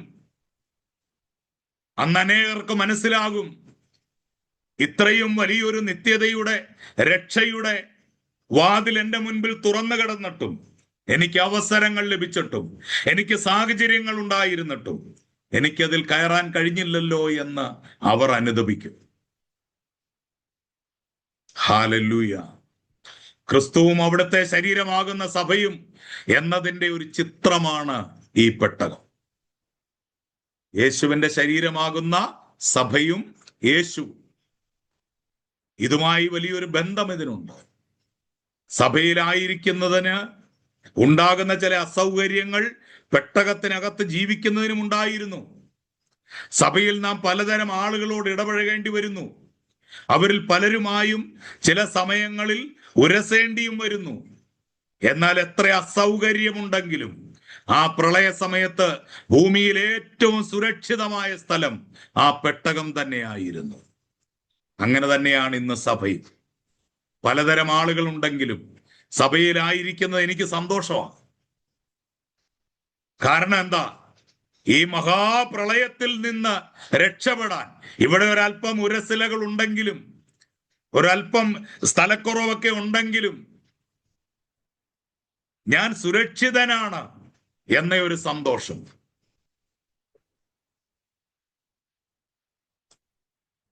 അതാണ് നമുക്കുണ്ടാവേണ്ടത്. അല്ലാതെ ഇതിനകത്ത് പ്രശ്നം അതുകൊണ്ട് പെട്ടകത്തിൽ നിന്ന് പുറത്ത് ചാടിയേക്കാം എന്ന് വിചാരിക്കുകയല്ല ചെയ്യേണ്ടത്. ഈ പെട്ടകത്തിൽ പ്രശ്നങ്ങളുണ്ട്. പ്രശ്നങ്ങളില്ലാത്ത പെട്ടകമൊന്നുമില്ല. പലതരം മൃഗങ്ങളാ, അല്ലേ? അപ്പോസ്തലനായ പൗലോസ് പറയുന്നത് ശാന്തന്മാർക്ക് മാത്രമല്ല മൂർഖന്മാർക്കും കീഴടങ്ങിയിരിക്കാൻ. മൂർഖന്മാർക്കും കീഴടങ്ങിയിരിക്കാൻ. അപ്പൊ സഭയ്ക്കകത്ത് ആരൊക്കെയുണ്ട്? മൂർഖനുമുണ്ട്, അണലിയുണ്ട്, ചേരയുണ്ട്, എല്ലാം ഉണ്ട്. അപ്പൊ മൂർഖന്മാരും വരും ഇടയ്ക്കിടയ്ക്ക്, അല്ലെ? കഴിഞ്ഞ ദിവസം വളരെ വൈറലായ ഒരു പ്രസംഗത്തിൽ ഒരു ദിവാസം പറയുന്ന പോലെ ഈ മൂർഖൻ ഇങ്ങനെ ചുരുണ്ട് കിടക്കും, പമ്മിക്കിടക്കും, പാത്ത് കിടക്കും. ഇവൻ അവസരം വരുമ്പോ ഇവൻ ചാടി എഴുന്നേക്കും. അങ്ങനെ വരുന്ന മൂർഖന്മാരും ഉണ്ട്. അവർക്കും കീഴടങ്ങിയിരിക്കണമെന്നാണ് ദൈവത്തിന്റെ വചനം പഠിപ്പിക്കുന്നത്. അതല്ലാതെ നമുക്ക് കഴിവില്ലാത്തതുകൊണ്ടോ നമുക്ക് പേടിച്ചിട്ടോ അല്ല. ദൈവത്തിന്റെ വചനം നമ്മളെ അങ്ങനെ പഠിപ്പിക്കുന്നത് കൊണ്ടാണ്. അപ്പൊ ജലപ്രളയം കുറഞ്ഞു തുടങ്ങിയപ്പോ നോഹ പെട്ടകത്തിൽ നിന്ന് ഒരു മലങ്കാക്കയെയും ഒരു പ്രാവിനെയും പുറത്തേക്ക് വിട്ടു. ജഡത്തിന്റെയും ആത്മാവിന്റെയും ഒരു ചിത്രമാണ് നമുക്കിവിടെ കാണുവാൻ കഴിയുന്നത്. ഒരു മലങ്കാക്കയും ഒരു പ്രാവും. ഇവരെ രണ്ടുപേരെയും പുറത്തേക്ക് വിട്ടു. മലങ്കാക്ക തിരികെ വന്നില്ല. തനിക്ക് ചുറ്റും കിടക്കുന്ന മനുഷ്യരുടെയും മൃഗങ്ങളുടെയും മൃതശരീരങ്ങൾ കണ്ട് തനിക്ക് ലഭിച്ചിരിക്കുന്ന സമൃദ്ധിയായ ഭക്ഷണത്തിൽ മലങ്കാക്ക വളരെ സന്തോഷിച്ചു. ഒരുപാട് ദിവസങ്ങളായി ഒരു നല്ല ഭക്ഷണം കിട്ടാതെ വിഷമിച്ചിരുന്ന മലങ്കാക്ക ഇപ്പൊ അവൻ നോക്കുമ്പോ ഒരുപാട് മനുഷ്യരുടെയും മൃഗങ്ങളുടെയും മൃതശരീരം കിടക്കുക. അവന് ഇഷ്ടം പോലെ ഭക്ഷണം അവിടെ കിടക്കുക. ഇത് കണ്ടിട്ട് അവൻ ഒത്തിരി സന്തോഷിച്ചു. അതുപോലെ ഇന്നും ജഡത്തിന്റെ വാക്ക് കേട്ട് ജീവിക്കുന്നവർക്ക് ലോകം വളരെ ആസ്വാദ്യകരമായ ഒരു സ്ഥലമായിരിക്കും. ഈ ലോകം അവർക്ക് ഒത്തിരി ആസ്വദിക്കാൻ കഴിയുന്ന ഒരു സ്ഥലമായിരിക്കും. അവർക്ക് ആസ്വദിക്കാൻ ഒത്തിരി കാര്യങ്ങൾ ഇന്ന് ലോകത്തിലുണ്ട്. എന്നാൽ പ്രാവ് വളരെ വേഗം മടങ്ങി വന്നു. ആത്മാവിനാൽ ജീവിക്കുന്നവരുടെ ജീവിതം ഇങ്ങനെയാണ്. ലോകത്തോട് ചേർന്ന് നിൽക്കുന്നത് അവരെ അസ്വസ്ഥരാക്കുന്നു. എന്നാൽ അവർ എപ്പോഴും സഭയിൽ ദൈവജനത്തോട് കൂട്ടായ്മ ആചരിക്കുന്നതിന് അവർ ആഗ്രഹിക്കുന്നു. അതുകൊണ്ട് എവിടെ പോയാലും അവരെന്ത് ചെയ്യും? മടങ്ങി വരും. അവർക്ക് ആ കൂട്ടായ്മ വേണം. അവർക്ക് ആ സഭയിലെ സന്തോഷം അനുഭവിക്കണം. ദൈവജനത്തോടു കൂടെ അവർ ആ സന്തോഷം അനുഭവിപ്പാൻ ആഗ്രഹിക്കുന്നു. അല്ലാതെ അഴുകിയ ശവശരീരങ്ങളെ കണ്ടിട്ട് അവൻ അതിലേക്ക് പോയില്ല. മലങ്കാക്ക പോയതുപോലെ പ്രാവൊരിക്കലും പോവില്ല. ജഡത്തിന്റെയും ആത്മാവിന്റെയും ഒരു ചിത്രത്തെ നമുക്കവിടെ കാണുവാൻ സാധിക്കും. നോഹ പെട്ടകത്തിന് പുറത്തു വന്നയുടൻ ഒരു യാഗപീഠം പണിത് യഹോവയ്ക്ക് നന്ദിയോടെ ഹോമയാഗം അർപ്പിക്കുകയാണ് ചെയ്തത്. ഉൽപ്പത്തി പുസ്തകം 8-ാം അധ്യായം 20-ാം വാക്യത്തിൽ നമ്മൾ ആ ഭാഗം വായിക്കുന്നു. അവനൊരു യാഗപീഠം പണിത് യഹോവയ്ക്ക് ഒരു ഹോമയാഗം അർപ്പിച്ചു. ദൈവത്തിന് 1-ാം സ്ഥാനം നൽകി അവിടുത്തെ മുമ്പാകെ നന്ദിയും സ്തുതിയും സ്തോത്രവും അർപ്പിക്കുക എന്നത് നമ്മൾക്ക് അനുകരിക്കാനാവുന്ന നല്ലൊരു മാതൃകയാണ്. ഇത്രയും വലിയൊരു ജലപ്രളയത്തിൽ നിന്ന്, ഈ പാപം നിറഞ്ഞ ലോകത്തിൽ നിന്ന്, ഇത്രയും പ്രശ്നങ്ങൾ നിറഞ്ഞ പാപത്തിന്റെ അധമപാതാളത്തിൽ കിടക്കുന്ന ഈ ലോകത്തിൽ ഈ പെട്ടകമാകുന്ന സഭയിൽ എനിക്ക് കയറാൻ സാധിച്ചല്ലോ. അതിനാണ് നമ്മൾ നന്ദി പറയേണ്ടത്. എല്ലാറ്റിനും നമ്മൾ നന്ദി പറയണം. പക്ഷെ ആദ്യം നന്ദി പറയേണ്ടത് ഇതിനാണ്. ഇത് നമുക്ക് സ്വീകരിക്കാൻ കഴിയുന്ന നല്ലൊരു മാതൃകയാണ്. നോഹ കുറവുകളൊന്നുമില്ലാത്ത ഒരാളായിരുന്നില്ല. ഒരിക്കൽ അവൻ വീഞ്ഞു കുടിച്ച് അതിന്റെ ലഹരിയിൽ തന്റെ കൂടാരത്തിൽ നഗ്നനായി കിടന്നു. അവന്റെ പുത്രനായ ഹാം ഇത് കണ്ട് തന്റെ സഹോദരന്മാരെ ഈ വിവരം അറിയിച്ചു. ഹാം തന്റെ പിതാവിനെ അങ്ങനെ അപമാനിച്ചതിനാൽ ഒരു ശാപം അവന്റെ മേൽ വന്നു. ശേമും യാഫേത്തും ഒരു വസ്ത്രം തങ്ങളുടെ തോളിലിട്ടുകൊണ്ട് പുറകോട്ട് നടന്നു എന്ന് പിതാവിന്റെ നഗ്നത മറച്ചു. അതിനാൽ അവർ അനുഗ്രഹിക്കപ്പെട്ടു. ഇവിടെ വളരെ പ്രധാനപ്പെട്ട ഒരു സന്ദേശം നമുക്ക് ലഭിക്കുന്നുണ്ട്. പിതാവിനെ അപമാനിച്ച ഒരു പുത്രനെയും അവന്റെ സന്തതികളെയും ദൈവം ശിക്ഷിക്കുന്നത് ഈ വേദഭാഗത്തിലാണ് ബൈബിളിൽ ആദ്യമായിട്ട് നമ്മൾ വായിക്കുന്നത്. പിതാവിനെ അപമാനിച്ച ഒരു പുത്രനെയും അവന്റെ സന്തതികളെയും ദൈവം എന്ത് ചെയ്തു? ശിക്ഷിച്ചു. നമ്മുടെ മേൽ വെച്ചിരിക്കുന്ന അധികാരങ്ങളെ ബഹുമാനിക്കാതിരിക്കുന്നതിനെ ദൈവം ഗൗരവത്തോടെ കാണുന്നു. ഓരോ വ്യക്തികൾക്കും ദൈവം ഒരു അധികാരം നൽകിയിട്ടുണ്ട്. ആ അധികാരത്തെ ബഹുമാനിക്കാതിരിക്കുന്നതിനെ ദൈവം വളരെ ഗൗരവത്തോടെയാണ് കാണുന്നത്. നമ്മുടെ സഭകളിൽ ദൈവമാക്കി വെച്ചിരിക്കുന്ന ദൈവദാസന്മാരുണ്ട്, ദൈവമാക്കി വെച്ചിരിക്കുന്ന എൽഡേഴ്സ് ഉണ്ട്, ദൈവമാക്കി വെച്ചിരിക്കുന്ന ശുശ്രൂഷകരുണ്ട്. അവരർഹിക്കുന്ന ബഹുമാനവും ആദരവും നമ്മൾ അവർക്ക് നൽകണം. ഇല്ലെങ്കിൽ ദൈവം വളരെ ഗൗരവത്തോടെയാണ് ഇതിനെ കാണുന്നത്. നിങ്ങളുടെ പിതാവിലോ അല്ലെങ്കിൽ ഒരു ദൈവ മനുഷ്യനിലോ എന്തെങ്കിലും കുറവ് കണ്ടാൽ ഹാമിനെ പോലെ ശപിക്കപ്പെടാതിരിക്കണമെങ്കിൽ അത് ലോകത്തെ തുറന്നു കാട്ടാതിരിക്കുക. അത് വലിയൊരു ശാപമാണ്. ഒരു കുറവ് സംഭവിച്ചാൽ, നോഹ ദൈവത്താൽ പ്രയോജനപ്പെട്ട ഒരു മനുഷ്യനാണ്. ദൈവിക സന്ദേശം ലോകത്തോട് അറിയിച്ച ഒരു മനുഷ്യനാണ്. ദൈവത്തിന്റെ ഹിതപ്രകാരം ദൈവത്തിന്റെ സൃഷ്ടിപ്പിനെ സംരക്ഷിച്ചയാളാണ്. എന്നാൽ അവനിൽ ഒരു കുറവ് വന്നപ്പോൾ ഒരുവനത് കാണുക മാത്രമല്ല, മറ്റുള്ളവരെ അത് അറിയിക്കുവാൻ അവൻ ശ്രമിക്കുകയും ചെയ്തു. അത് അവന് ശാപമായിട്ട് വന്നു. എന്നാൽ ശേമും യാഫേത്തും എന്താ ചെയ്തേ? അവരതിനെ മറച്ചു. സ്നേഹം പാപങ്ങളുടെ ബഹുത്വത്തെ മറയ്ക്കുന്നു എന്നാണ് 1 പത്രോസ് 4:8 നമ്മൾ വായിക്കുന്നത്. സ്നേഹം പാപങ്ങളുടെ ബഹുത്വത്തെ മറയ്ക്കുന്നു. സദൃശവാക്യം 10:12 ഇതേ ഭാഗം തന്നെ നമുക്ക് കാണുവാനായിട്ട് സാധിക്കുന്നു. നോഹ ശേമിനും യാഫേത്തിനും കൂട്ടായ്മയുടെ അനുഗ്രഹം നൽകി. ഇങ്ങനെ പറയുന്നു, യഹോവ യാഫേത്തിന്റെ ദേശം വിശാലമാക്കട്ടെ, യാഫേത്ത് ശേമിന്റെ കൂടാരങ്ങളിലും പാർക്കട്ടെ. 9 അധ്യായം 27 ഒരുമിച്ച് വസിക്കുന്നവർ പാപങ്ങളെ പരസ്പരം മറച്ച് കൂട്ടായ്മ പണിയട്ടെ. അത്തരം വിശ്വാസികൾക്ക് മാത്രമേ യേശു ക്രിസ്തുവിന്റെ സഭ പണിയുവാൻ സാധിക്കൂ.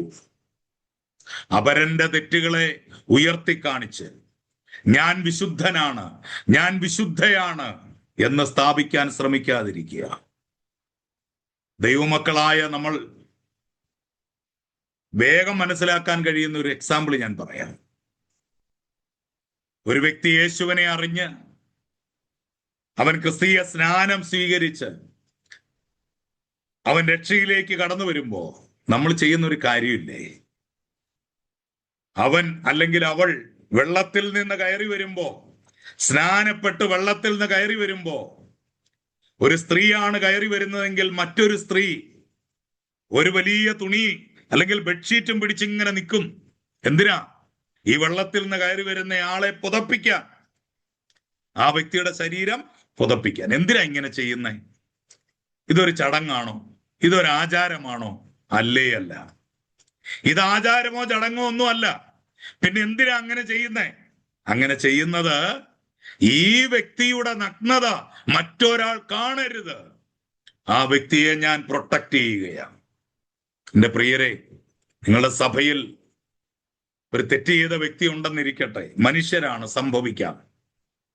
തെറ്റുകൾ സംഭവിക്കാം, കുറവുകൾ സംഭവിക്കാം, പാപങ്ങൾ സംഭവിക്കാം. നമ്മളാരും ദൂതന്മാരൊന്നുമല്ല, പറന്ന് നടക്കുന്ന ദൂതന്മാരൊന്നുമല്ല. ജഡത്തിൽ ജീവിക്കുന്നവര്, സാധാരണ മനുഷ്യര്. ആ തെറ്റുകളെ അനാവൃതമാക്കാതെ, ആ തെറ്റുകളെ ലോകത്തോട് വിളിച്ചു പറയാതെ മൂന്നാമതൊരു വ്യക്തിയെ അറിയിക്കാതെ നിങ്ങൾക്ക് ചെയ്യാൻ കഴിയുന്ന ഒരു കാര്യമുണ്ട്. നിങ്ങൾ അതിനെ മറയ്ക്കുക, എന്നിട്ട് ആ വ്യക്തിയോട് വ്യക്തിപരമായി സംസാരിക്കുക. വ്യക്തിപരമായി സംസാരിക്കുക, പരസ്യമായി അവഹേളിക്കരുത്. അത് കർത്താവിന്റെ മാർഗമല്ല. വ്യഭിചാര കർമ്മത്തിൽ പിടിക്കപ്പെട്ടവളുമായി ശാസ്ത്രിമാരും പരീശന്മാരും തത്വജ്ഞാനികളും സദൂക്യരും യഹൂദ പ്രമാണിമാരും റബിമാരും യേശുവിന്റെ അടുക്ക വരുമ്പോ യേശു എന്താ ചെയ്തേ? അവര് വന്ന് പറയുന്നുണ്ട്, നോഹയുടെ ന്യായപ്രമാണം അവര് പറയുന്നേ. മോശ പഠിപ്പിച്ച ന്യായപ്രമാണമാണ് അവര് പറയുന്നത്. മോശ പറഞ്ഞിരിക്കുന്നത് ഇവളെ കല്ലെറിഞ്ഞു കൊല്ലണമെന്നാ. ഞങ്ങളിപ്പോ എന്താ ചെയ്യണ്ടേ? കർത്താവ് പറയാ, കല്ലെറിയരുതെന്ന് പറഞ്ഞാൽ മോശയ്ക്ക് ന്യായപ്രമാണത്തിനും വിരോധമായി ഇവൻ സംസാരിക്കുന്നു എന്ന് അവർ പറയും. കല്ലെറിഞ്ഞു കൊല്ലാൻ പറഞ്ഞാൽ അവർ ചോദിക്കും, നീ പാപിയെ രക്ഷിക്കാൻ വന്നു എന്ന് പറഞ്ഞിട്ട് പിന്നെ എന്തിനാണ് ഇവളെ കല്ലെറിയാൻ പറയുന്നത്? യേശുവിനെ പരീക്ഷിക്കാൻ വേണ്ടിയായിരുന്നു അവരത് ചോദിച്ചത്. യേശു അവിടെ വെച്ച് അവളെ വിസ്തരിച്ചില്ല കേട്ടോ, വിസ്തരിച്ചില്ല. വന്നുകൂടിയ ജനത്തോട് സംസാരിച്ചു. യേശു പറഞ്ഞു, നിങ്ങളിൽ പാപമില്ലാത്ത ആരെങ്കിലും ഉണ്ടെങ്കിൽ ഇവളെ കല്ലെറിഞ്ഞു. പാപം ചെയ്ത ആർക്കും ഇവളെ ശിക്ഷിക്കാൻ അധികാരമില്ല. നിങ്ങളിൽ പാപമില്ലാത്തവർ ഇവളെ കല്ലെറിയട്ടെ. ആ യഹൂദന്മാർ എത്ര മാന്യന്മാരായിരുന്നു എന്ന് ഞാൻ നോക്കുക, ഞാൻ ചിന്തിക്കുക. അവരെത്ര മാന്യന്മാരായിരുന്നു. നമ്മളെങ്ങാനും ആയിരുന്നെങ്കിൽ ചുമ്മാ എറിയുന്ന പോലെ ഒന്ന് കാണിക്കുമെങ്കിലും ചെയ്തേനെ. എന്താ കാര്യം? ഞാൻ വിശുദ്ധനാണെന്ന് കാണിക്കാൻ, ഞാൻ പാപമൊന്നും ചെയ്തിട്ടില്ലെന്ന് കാണിക്കാൻ, ഞാൻ തെറ്റുകാരനല്ല എന്ന് കാണിക്കാൻ എറിയുന്ന പോലെ ഒന്ന് കാണിക്കുമെങ്കിലും ചെയ്തേനെ. പക്ഷേ ആ യഹൂദന്മാർ ആ കാര്യത്തിൽ മാന്യന്മാരായിരുന്നു.